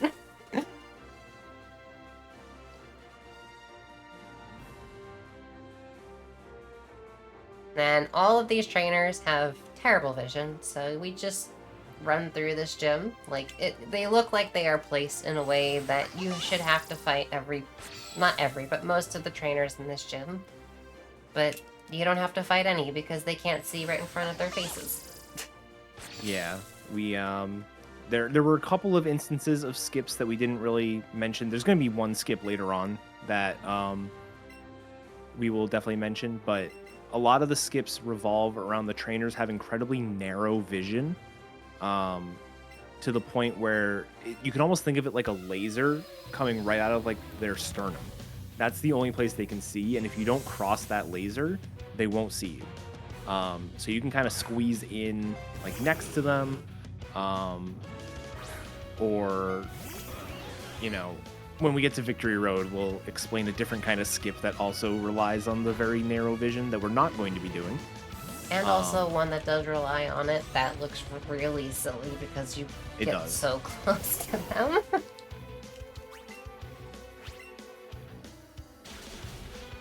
But before we get there, we still have a few more gyms to go. This one, absolute piece of cake. Starmie being a water psychic type Pokemon is just phenomenal for Gen 1. Psychic effectively has no weaknesses in this game because the three weaknesses for Psychic are Ghost, where there are basically no Ghost Pokemon. Bug, which is just not a very good type, and Dark, which, because this is Gen 1, there's basically no Dark type Pokemon. So the Psychic side has almost no weaknesses, and then the Water side only has Electric and Grass as weaknesses, but coincidentally, those two gyms are the two lowest level gyms we have left to fight, so they end up being complete pushovers. You get it? Yeah. Nice, yeah. Headstrong doing a little bit of movement there to make sure that her character was underneath the overhang of the gym, which prevents the like fly up animation. It saves like 1-2 seconds, but yeah, I totally lost time setting that up because I walked away from the gym and then walked towards it, but I just wanted to try. very, very minor optimization.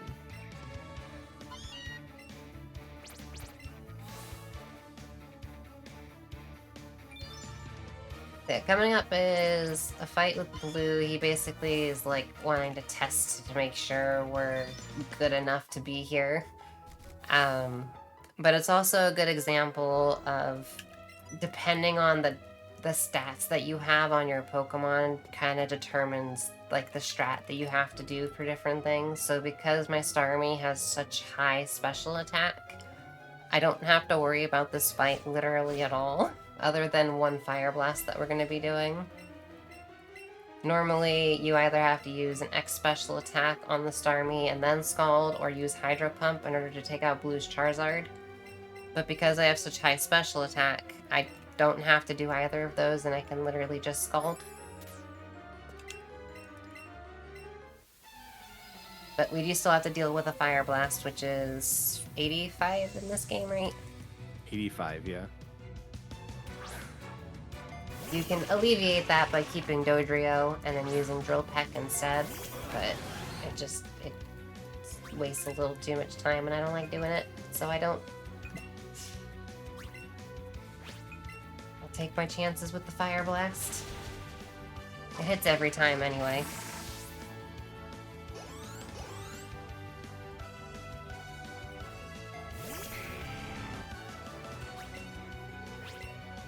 Have to stall here. And easy fight. Before the probably worst fight in the game. Yeah. So if you've watched other Pokemon speedruns, one thing you'll be surprised that we haven't said too much is like, oh, this fight is dangerous and we could die and maybe we have to save before it. The fights in Let's Go don't tend to go that kind of bad. The kind of bad they tend to go is like, oh, I just wasted a ton of time.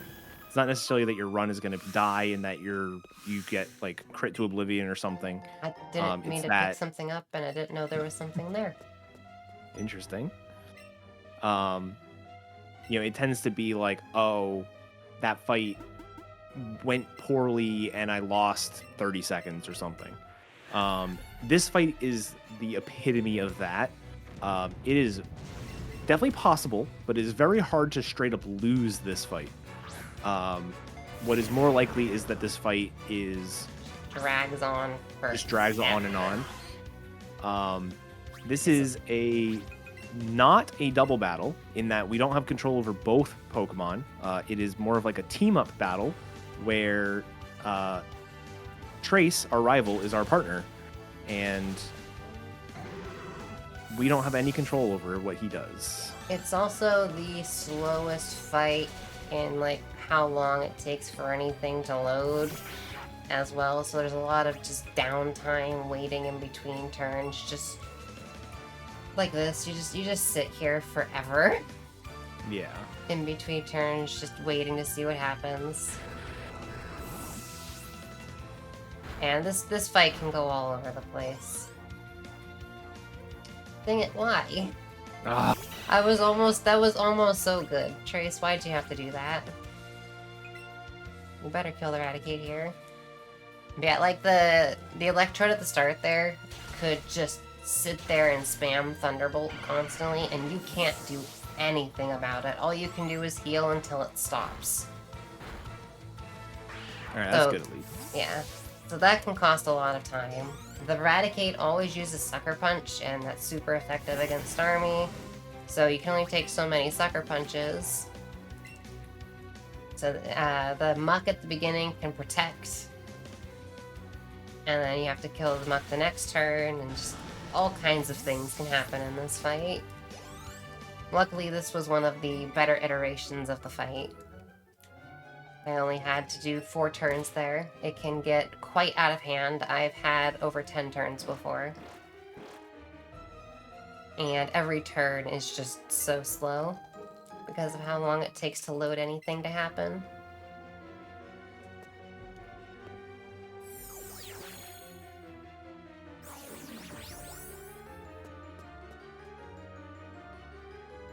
Now we're just gonna make our way through here. I don't actually trust this guy right now. He's kind of facing kind of weird. That would happen with you here. I remember the one time you said that they're like, he didn't actually turn, or he turned like when he wasn't supposed to. And I never have that issue, but I was actually afraid there. Yep. Yeah, the spinners in this game are like weirdly consistent unless they're not.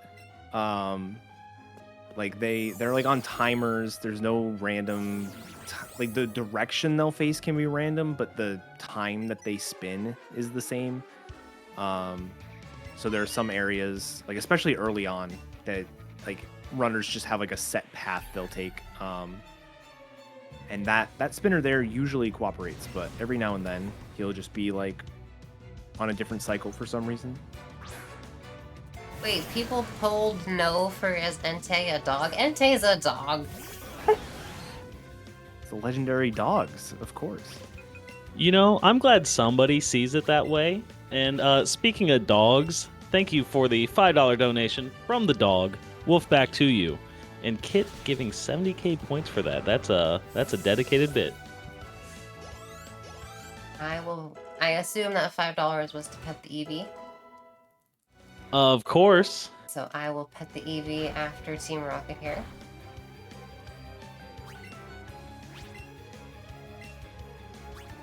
Hopefully Eevee will want to be pet because Eevee is poisoned right now. Oh, poor thing.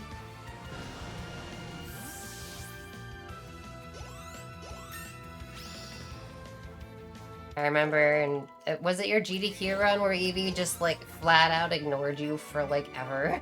Oh, that was Etchy's. Was that Etchy had Etchy's? Etchy had a, I think it was the RPG Limit Break run. Yeah. Yeah, Eevee will just like ignore you sometimes and just not want any attention at all. Gives you like the worst stare down and just looks away from you.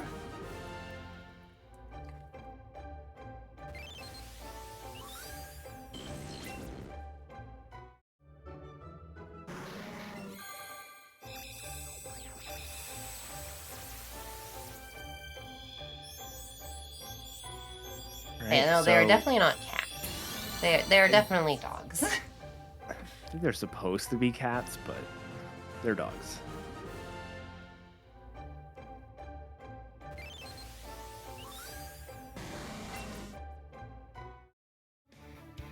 Oh, no, okay, still need to evolve Pidgeotto.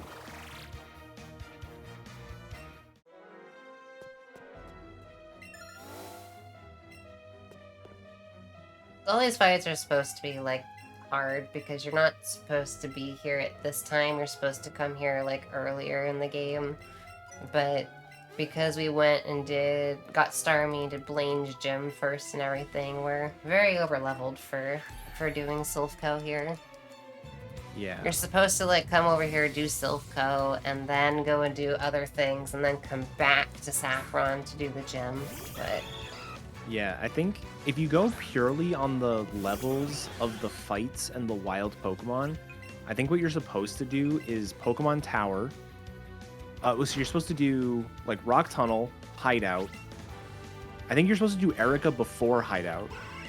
Then go do Tower, and then after Tower, you're supposed to go to Silphco, and then you're supposed to go down to Fuchsia City. yeah, that sounds right to me.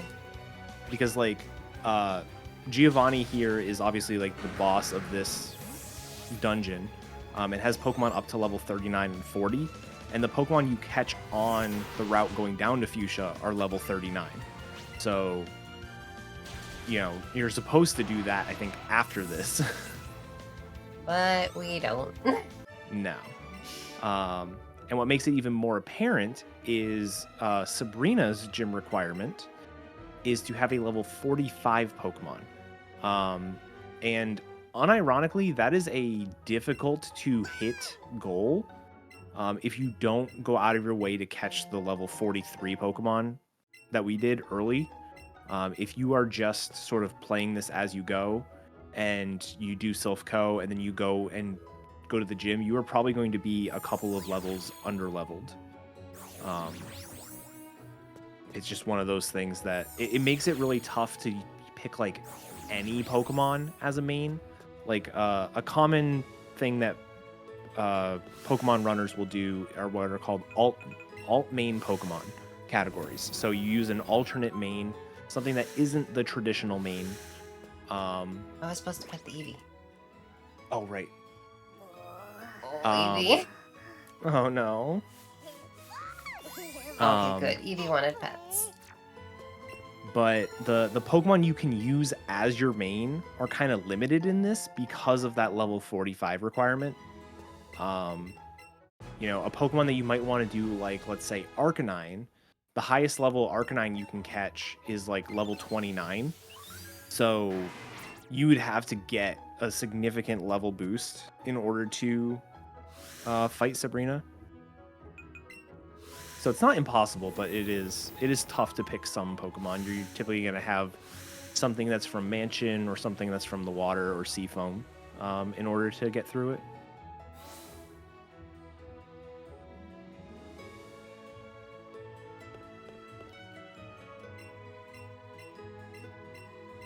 So right here, we're just kind of doing a little bit of like general cleanup. We picked up a rare candy. We got Lapras because you get Lapras for free after saving everyone from Silphco. You also get a free Porygon for the same reason. So just very quick Pokemon to pick up here. And then we're gonna go shopping. This will be our last shop of the run. This will get us until the end. So this will be your hyper potions, even more X items, and then because we are done with catching in the run, we are going to buy a bunch of max repels to get us through Victory Road.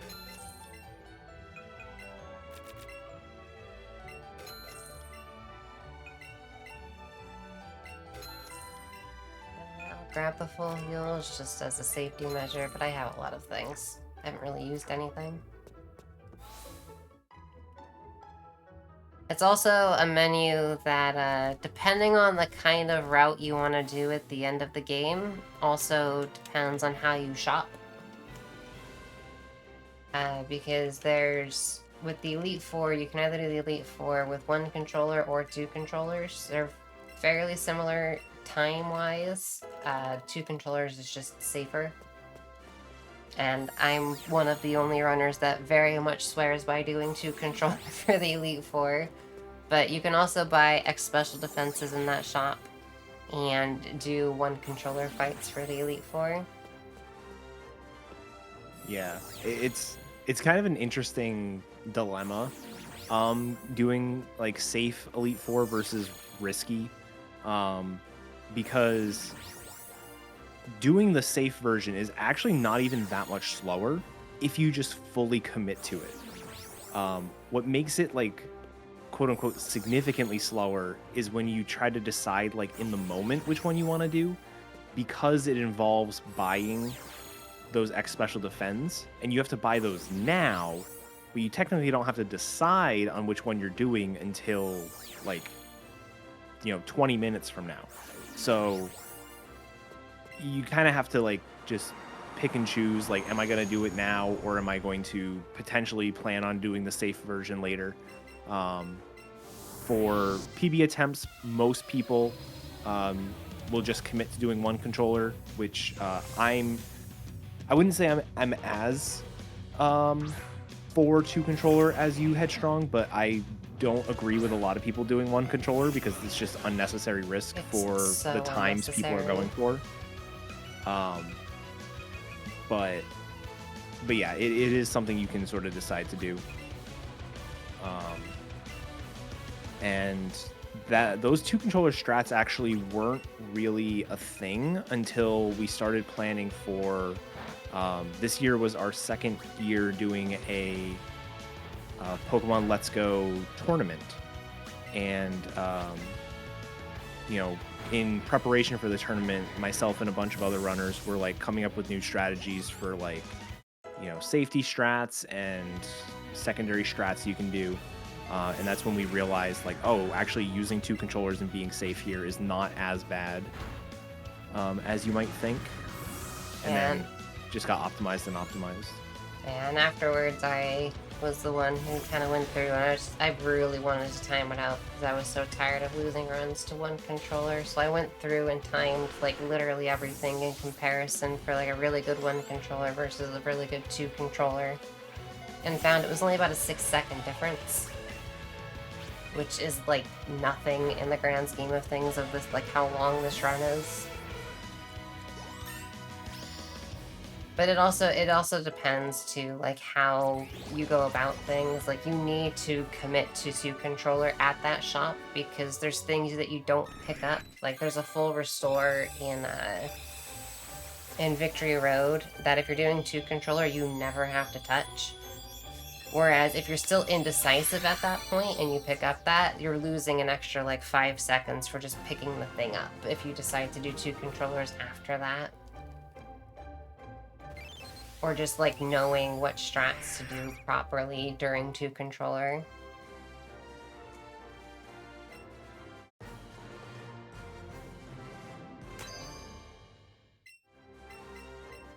All right. Well, that was our 6th badge. In order to get to Giovanni, Giovanni's gym requirement is to have 7 badges. So it is now time that we have to go to Koga's gym and Moment of Truth of if we have 50 Pokemon. I'm sure we do. But sometimes on a good run, it's always like did I actually get only 49? Is that why I'm 30 seconds ahead right now? That's always the fun one. Right here is just like a quick menu. Gotta remove everything, heal up everything that we need to. We're gonna use our last drawer candy here.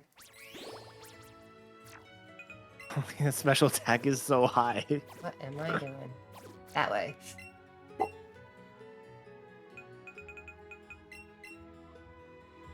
Yeah, so that's our one of our main checks for last checks anyway for the special attack.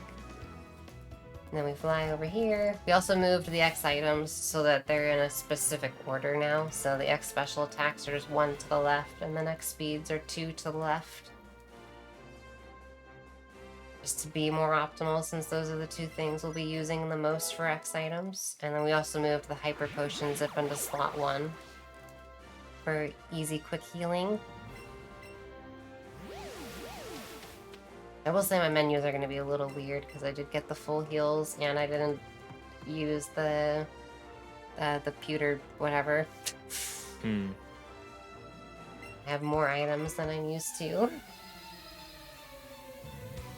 Alright, so Koga's gym, now that we're in here, is the gym that just wants to cost you time for the dumbest reason. Everything in this gym knows Toxic and it knows Protect. So you come in here hoping for the best. So if you get Protect turn 1 like that, that's perfect. Because it usually won't use it again. Sometimes it will. Yeah.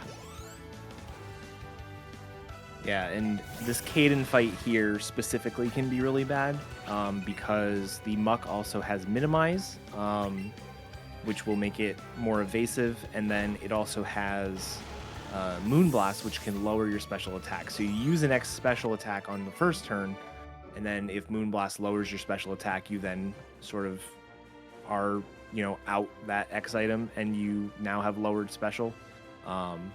So it can turn into a pretty dangerous fight, but getting through it there very cleanly. This whole section, you're also trying to make sure you don't run out of moves. You have 1 elixir that gets you from the Archer fight up until halfway through Victory Road. And so you just have to make sure that you've got enough Psychics, got enough Scalds to get through all of that. The traditional place to use the elixir is right after Sabrina, but you can also use it a little bit later if you want. Just depends on how you want it to work. Yeah, usually if you don't use it after Sabrina, it's most likely going to be used after Caden, which was the fight just before this. Just because that's the fight right before Koga that can cause so many issues with Psychic, especially if you can't Scald things like I'm going to be doing here because my Starmie has stupidly high special attack. So if you don't have very good special attack, then you have to use Psychic here, and Psychic is used a lot in the run, so you have to be weary of how many you're using.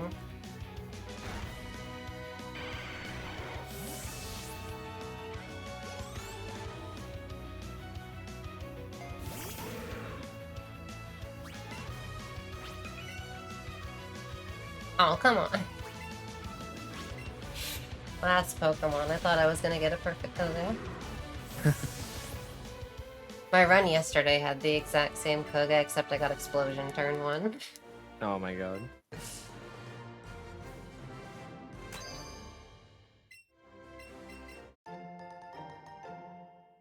So, as he gives us Toxic because that's his favorite thing. He just has, it's just the whole gym is just Toxic and Protect. And here we're gonna get the old man's teeth so we can get our last special move. But we're giving it into it by Jesse and James because they think they found gold, and then they find out it's teeth, and they just give it to us. Yeah. It's like thrust upon you, yeah. They're just like, here, you have it.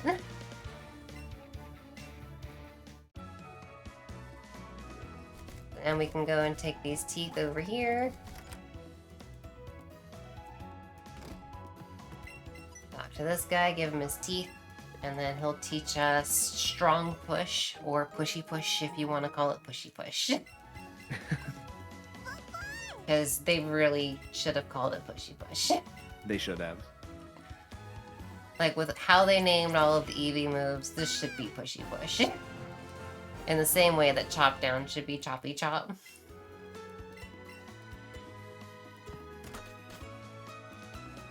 The names are so ridiculous. And even like the Pikachu ones too, because there's Zippy Zap, and then there's Floaty Fall and Splishy Splash. Yeah.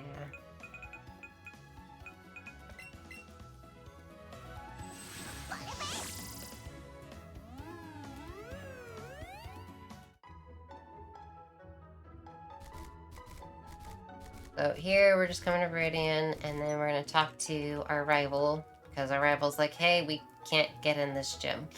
We want our 8th badge, but we can't get in. I like to think that he got his 7th badge, bragged to us outside Blaine's gym, and then has been standing there for the last 45 minutes, waiting Honestly, for us to show up. honestly, knowing him, probably. This is one of the few rivals that I feel like should never have beaten us through the Elite Four, but he does anyway. Yeah. I will say, the one bit of credit I will give him is a bit of a spoiler on his champion team, specifically where he uses his gimmick Pokemon. That's true, yeah. Yeah. That is the only props I give him, though. Also, normally I would have repelled prior to coming over here, but I want to do something a little silly, so I will repel after that.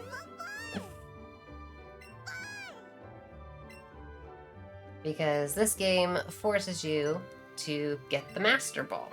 You cannot ignore it. And normally we don't use it because you get it past catching time, but it's always fun if you just catch a level 3 Pidgey with a Master Ball, so yeah. It also has a fun little cutscene. It does. And if you specifically use the Master Ball on Mewtwo, Mewtwo also has an extra animation where it bats it away, and then it retries to catch. Yeah, Mewtwo tries to get rid of it and just can't. So for those who obviously feel the pain there, I apologize, but it had to be done. I do like that was 53 experience. Yeah, that was pretty good. Yeah. Like that's actually a not insignificant amount of experience for that catch. It was tiny. Yeah, that's true. Hopefully you don't mind me interrupting, but what doesn't cause me pain is the $50 we got from Anonymous. They didn't put towards anything, but maybe we could get a couple pets anyway? I will do a pet and feed Eevee. All right, thank you. And thank you, Anonymous. It'd be a great time, too, right before we go for a silly strat after this fight.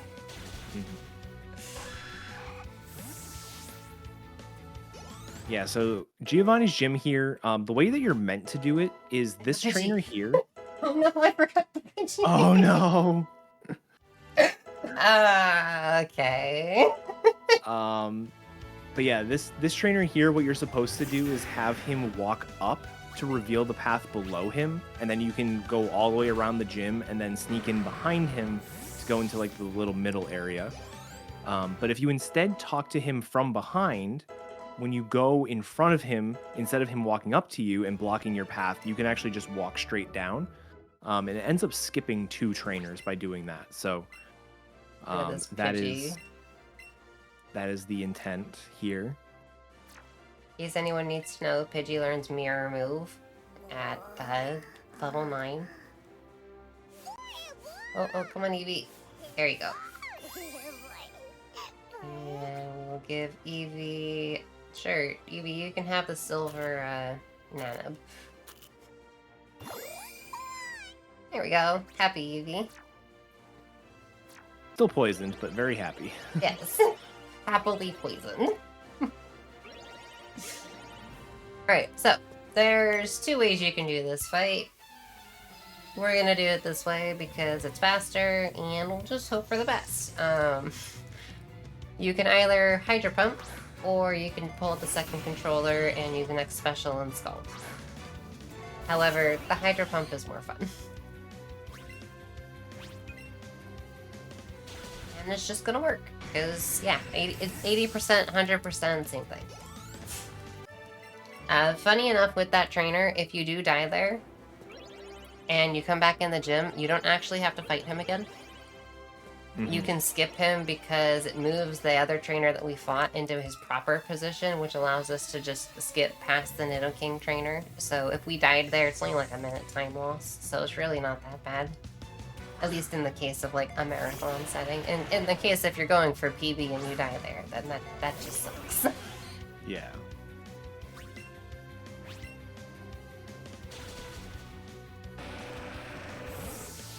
All right, and then after this is the final gym leader, Giovanni.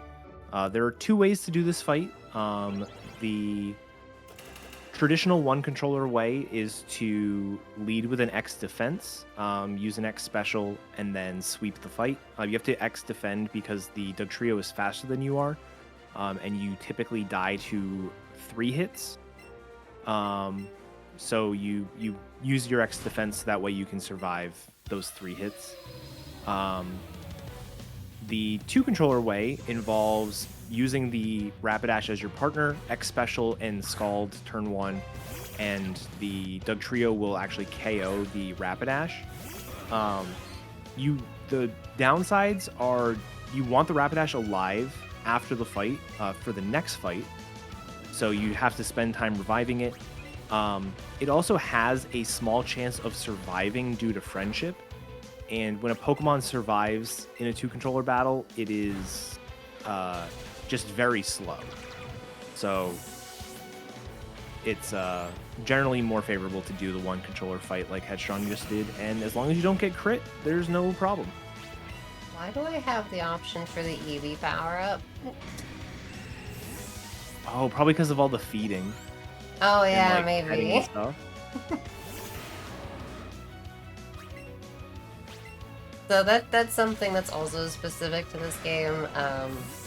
Eevee, with enough friendship and stuff, can give a little boost. It's like a +1 in everything, isn't it?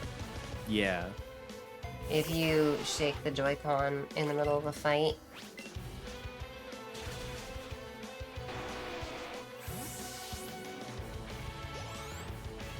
So that was a very clean fight. I got 1 Earthquake and 2 slashes. And the slashes didn't even crit.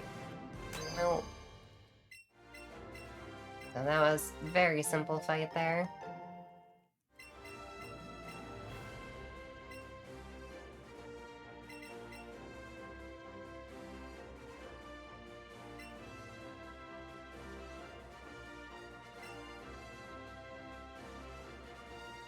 So that is all 8 gyms, and now we are going to make our way over to Victory Road. We have another rival battle, and this rival battle is honestly one of my favorites when it came to like the original transition from 1-controller to 2-controller. It's so much better. It is so much better, but it's also like just a good example of your rival's team coming out in a perfect order for you. In order to KO everything, you have to have 2x specials up and an X speed. But the rivals Pokemon come out in such an order that like the first 2 only require 1x special, and by the time you get to the 3rd Pokemon, you can have an X special and an X speed already up, and then use 1 more X special to K it to make sure it gets knocked out. if you were to use a different Pokemon as your partner, it's actually possible for the team order to change. The team order is going to be based on what Pokemon you're using. Without getting too much into it, the AI essentially goes, okay, all of my Pokemon I've got left, which one has the best move against, the Pokemon I'm facing? And when you're using a 2-controller battle like this, there's a 50-50 chance of it picking the left Pokemon or the right Pokemon to do that calculation. So if you were to use something that is like Aerodactyl used to be used as a ride Pokemon, it's actually weak to electric moves more than anything else.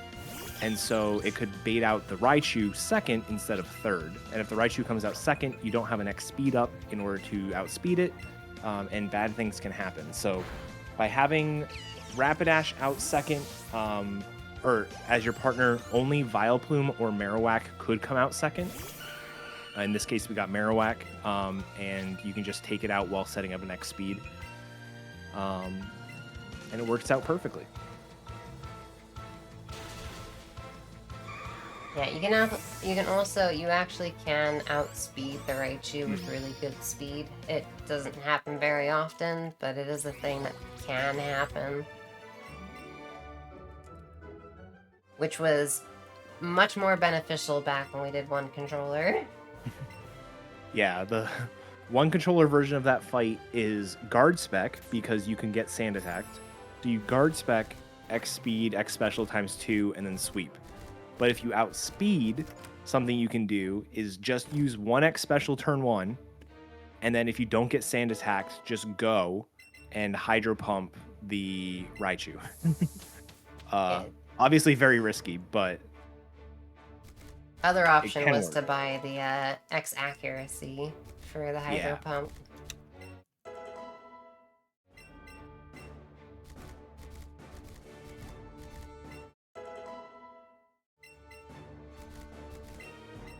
Also, for those who want to see more Eevee pets and or feeding Eevee, you've got about 20 minutes left for that. A little bit less than that, actually. More like maybe 16 minutes. So if you want to see those Eevee pets, definitely get those in. We are starting to run out of time now.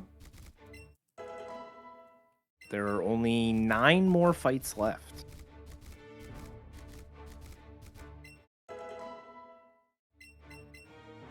And the first of those fights is honestly one of the scariest fights in the entire run.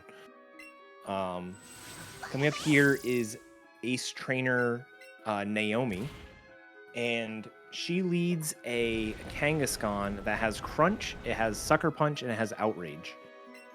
It is possible to do this fight with 1 controller. It depends on how good your star is. Honestly, Headstrong has a star. I'm gonna. Yeah, okay. This is the kind of star you would do it with. The strategy here is going to be X special attack. You get hit with a Crunch, and then you have to hit a Hydro Pump. And if your special attack is bad, that Hydro Pump is not just 80% accurate, but it is also a range to kill. It doesn't even always kill. This special attack is phenomenal, so it's definitely not a range. I am gonna die no matter what if I miss. Good. Alright. I got the defense drop. Yeah, that defense drop is very scary. But pump never misses. Exactly.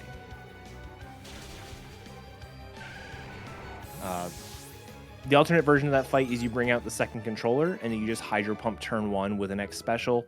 And if you happen to miss, you can just Scald the next turn with another X special. Also, because this star is stupidly good, I actually get to do another strat on the next fight as well. Ooh. This next fight, if you have 140 or higher special attack, you can Hydro Pump and test the range. How did I not talk to you? Whatever. That confused me as well. I pressed the button and it just, he saw me, I guess. Whatever. Yeah, so I have 141 special attack, I think. So it's gonna be a 9 and 16 to one-shot.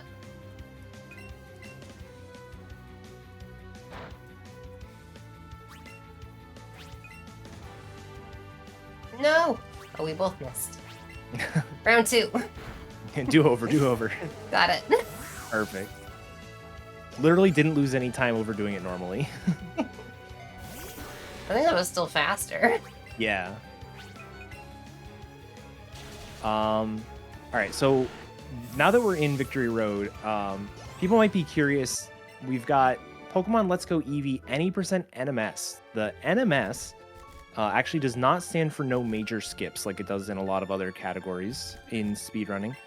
It stands for no mount skips. And there are only 4 trainers that are relevant to mount skip in any percent, and they're the 4 trainers that are required here in Victory Road. And this category doesn't allow you to skip them. Basically, the way mount skips work are Aerodactyl and Rapidash specifically move fast enough that it is possible to, on one frame, be on one side of a trainer's vision, and on the next frame, be on the other side of the trainer's vision. It is quite literally something like Rapidash and Aerodactyl move at 26 pixels per frame, and the trainer vision is 25 pixels wide. So it is very precise, and it actually requires specific Joy-Cons in order to work. Consistently. Also, here is going to be the last actual trainer skip that we do. This is the one this that is looks not a kind mount of skip. silly. You just like literally run in front of her face. Yeah. That is the laser pointer vision at its finest. But yeah, that one's not considered a mount skip because you're not actually going through the vision. You are just skirting alongside it. The other ones, you quite literally just go through their vision and they just don't see you because you've lined it up appropriately. Yeah, it looks so funny when you do it because you just literally just like run right in front of them. This is the last technically required usage of Hydro Pump in the run. You don't need to do any more after this. You can. You're probably gonna. Well, actually, is your special attack? Jinx. Oh, very nice.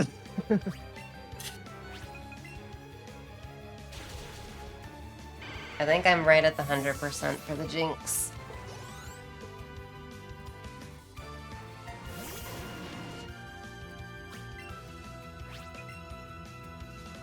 I'm like constantly super tempted to just shake the Joy-Con to use the Eevee thing. I see it there and it's taunting me. I'm trying to think of what fight it would actually be beneficial on. I don't think it's beneficial for anything because it's only +1. If you were one controllering, I think it would be useful on like Champ. Yeah.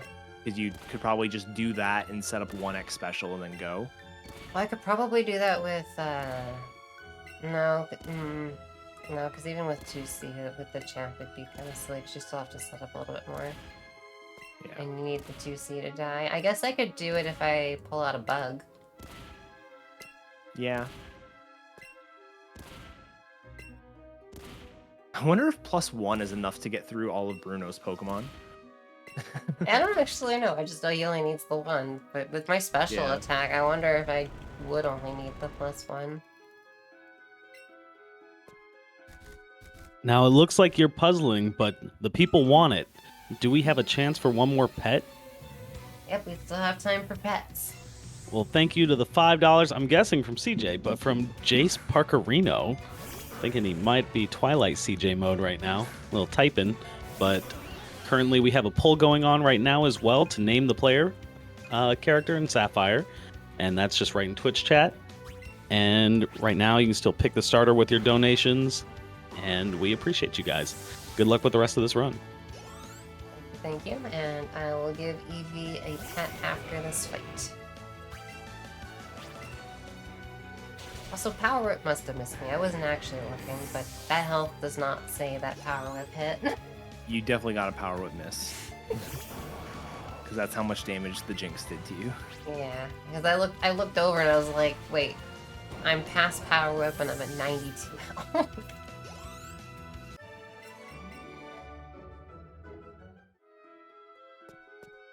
If I was one controllering, there is a full restore to the south of me here.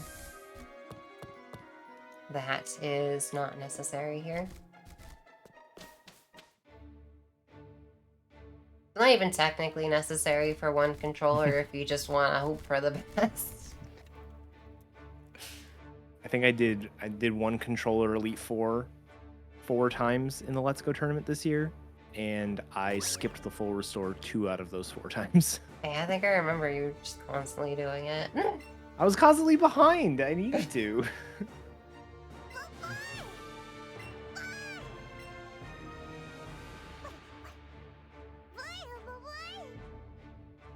I mean, why one controller when you can just 2 control? Exactly. I'm actually gonna do this menu delayed because of the power whip mess. I don't have a reason to menu to heal right now.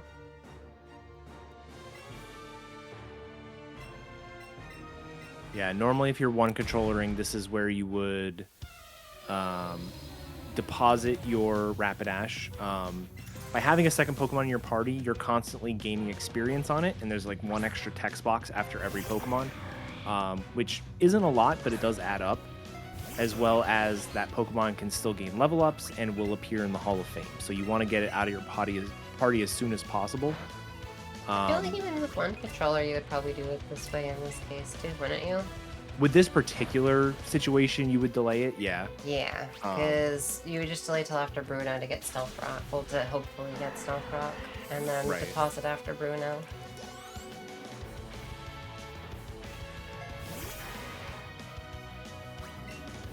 Yeah, here we're going to be keeping a second Pokemon the whole time. It's probably not going to be Rapidash the whole time. It will not be Rapidash the whole time. In fact, in order to do 2-controller Agatha, it can't be Rapidash. You've got me curious now. I'm gonna save before Bruno, and I'm gonna try it. Okay. You guys are gonna get real-time tested of something that will never be used again. I wish it, like, it's one of those things that I've definitely thought about and been like, where could we use this? But It could maybe be unfortunately used too in slow. like, yeah, like AOP stuff, maybe in some Yeah. form, but it's too difficult to get access to it in any percent. Alright, so normally we would not save before this fight. This is the safest fight in the game, honestly. If not, at least close to. I'm only saving because we are trying this silly thing.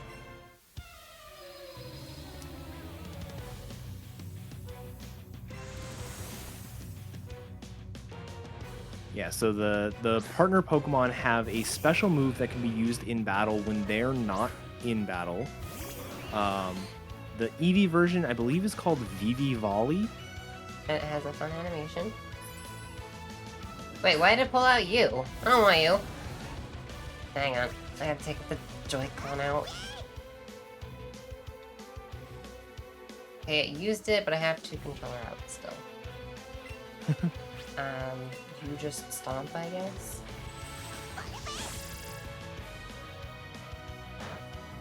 Good stomp. Iron Tail? Okay.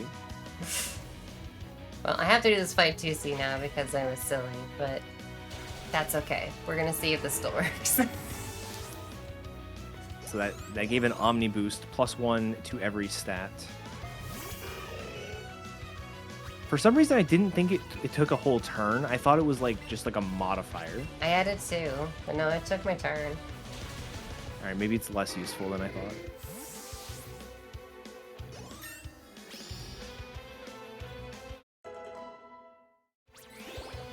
We'll still see what happens. I may or may not die here, who knows?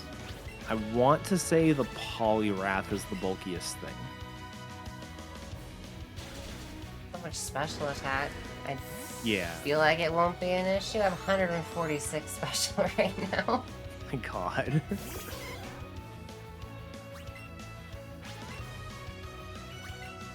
I'm artificially making this fight a lot longer by having the Rapidash out because I lived, but the storm got it! Let's go.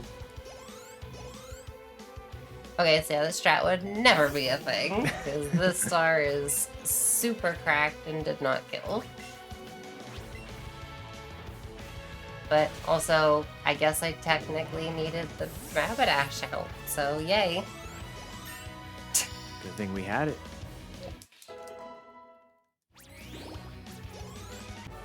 All right, so moving into Agatha. The Agatha fight, traditionally with one controller, the way it works is you go in with full health. You need to set up an X special and an X speed. And you will generally get Glare turn 1 and then Crunch turn 2. And then you use the full restore that you picked up on turn 3 to heal off the Glare, heal your health so you can survive a second hit, and then sweep. We obviously did not get the full restore, so we're going to do this with 2 controllers. It is obviously a little bit slower, but it is a whole lot safer because things like critical hits don't matter. You shouldn't take any damage on this fight. Actually, this fight is the special fight with 2C. It is exactly the same speed as the one controller fight. Oh, because you can skip the turnarounds. You skip turnarounds and you do all of your healing and everything in the fight. You only get the first 2 turnarounds. 2 or 3? 2. 2. 2. You'll get a third one because of the heal, but it like doesn't count. Whoa, not that one.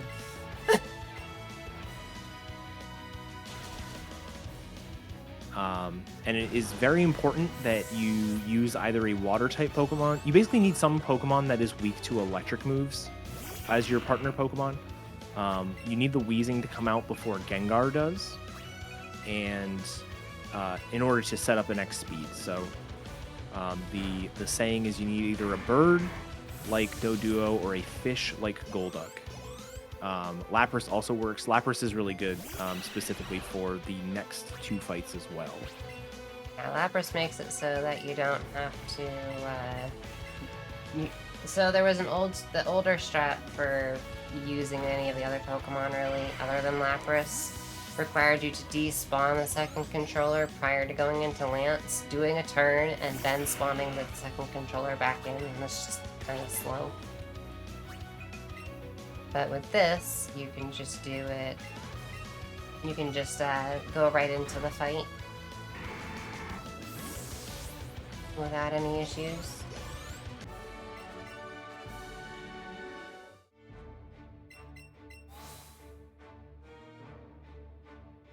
Yeah, the slowest fight for 2 controller compared to 1 controller is the Lance fight. And then Champ is optimally 2 controller is the same speed as an optimal 1 controller fight. However, anything else is slower in Champ. Yeah. Because there's a few different things that can happen when doing 2 controller for Champ. Which all depend on what the Seadra does.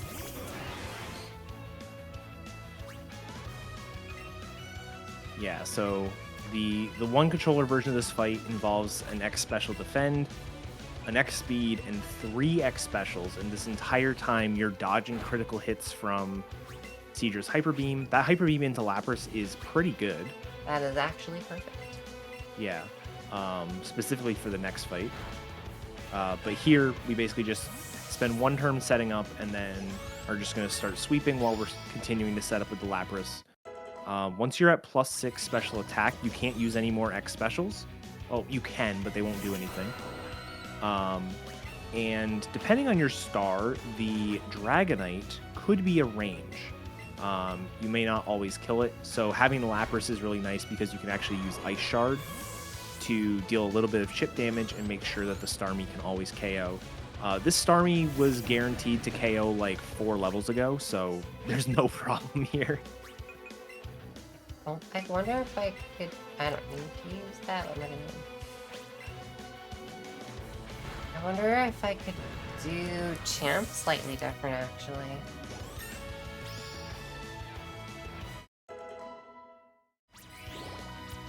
Yeah, I can. I'm in +2 range. Okay.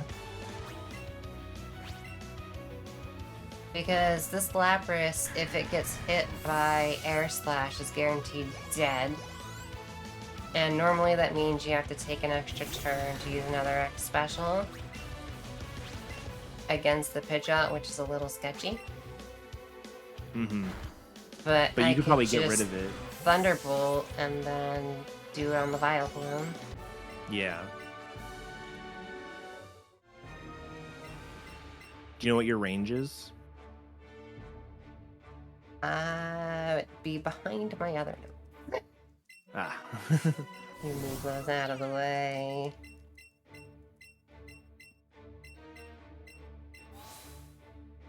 $13 and $16.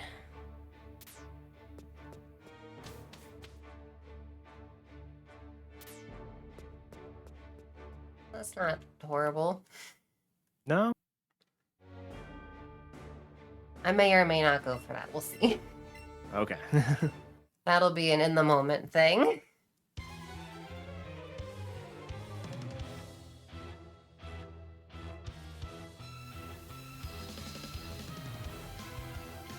So apologies, there is no longer time for petting the Eevee. This is the official end of the game. But I hope everyone enjoyed seeing Eevee get all the pets and some food.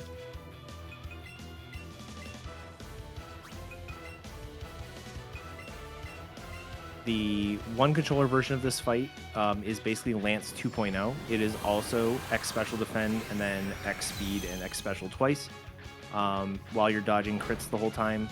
The difference is that the Pidgeot deals a lot more damage than the Seizure does. So you typically also have to heal in the middle of it. Go. Got it. Perfect. Now, it might seem scary to give Vileplume a turn here, but it has a 200 base power move called Solar Beam that it always uses, which does nothing on turn 1. So you can set up a free X item and then sweep. And yes, you heard that right. It is 200 base power in this game for some reason. It just had to be extra special.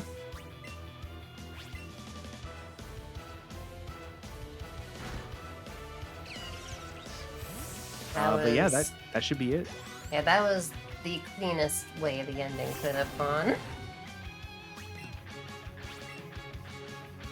Other than silliness of Bruno, but now we know.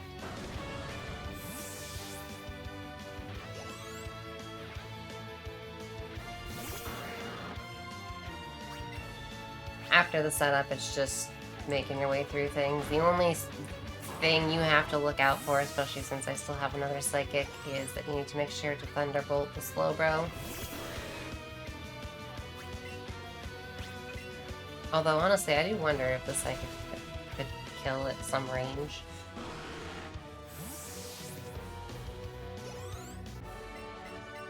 And that is Champ done.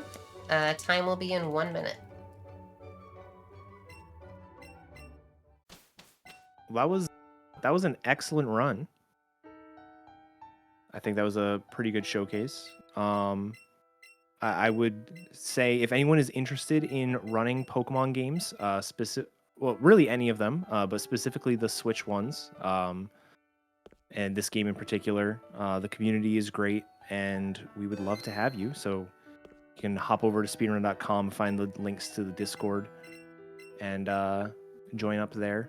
It is definitely a good time. Lots of really experienced runners willing to help out, and would love to have more people.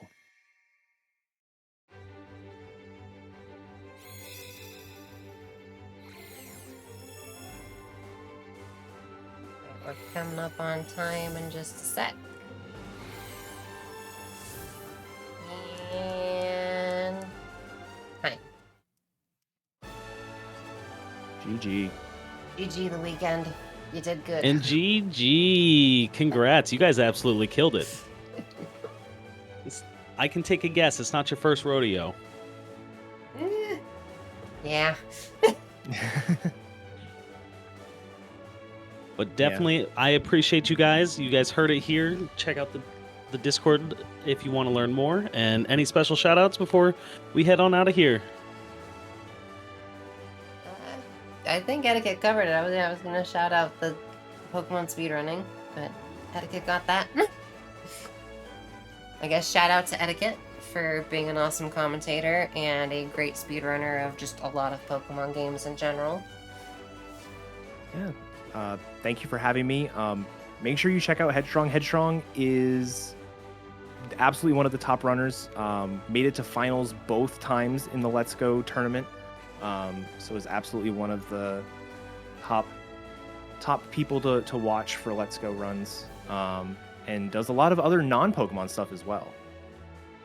Yeah, I run a very large variety of games. In fact, next week I will not be playing Let's Go. I am actually going to be de-rusting Jack X because the Jack community is doing an annual Jack relay race with 3 different teams, and I'll be running Jack X for that. So if people are interested in that, that'll be happening next week. And even sooner than that, we've got tomorrow actually. Oh yeah, I have I'm that very too. excited for this. You go ahead, it's yours. Tell them. Tomorrow for the same marathon, and in 22 hours from now, me and Outrageous Josh will be doing a co-op 100% speedrun of Jack and Daxter. Uses a PC, fan-made PC version of the game called Open Goal, and specifically a mod for that called Team Runs that allows us to both play in the same world of the game at the same time, and all of our collections count together. So if you're interested in that, that will be a lot of fun tomorrow night.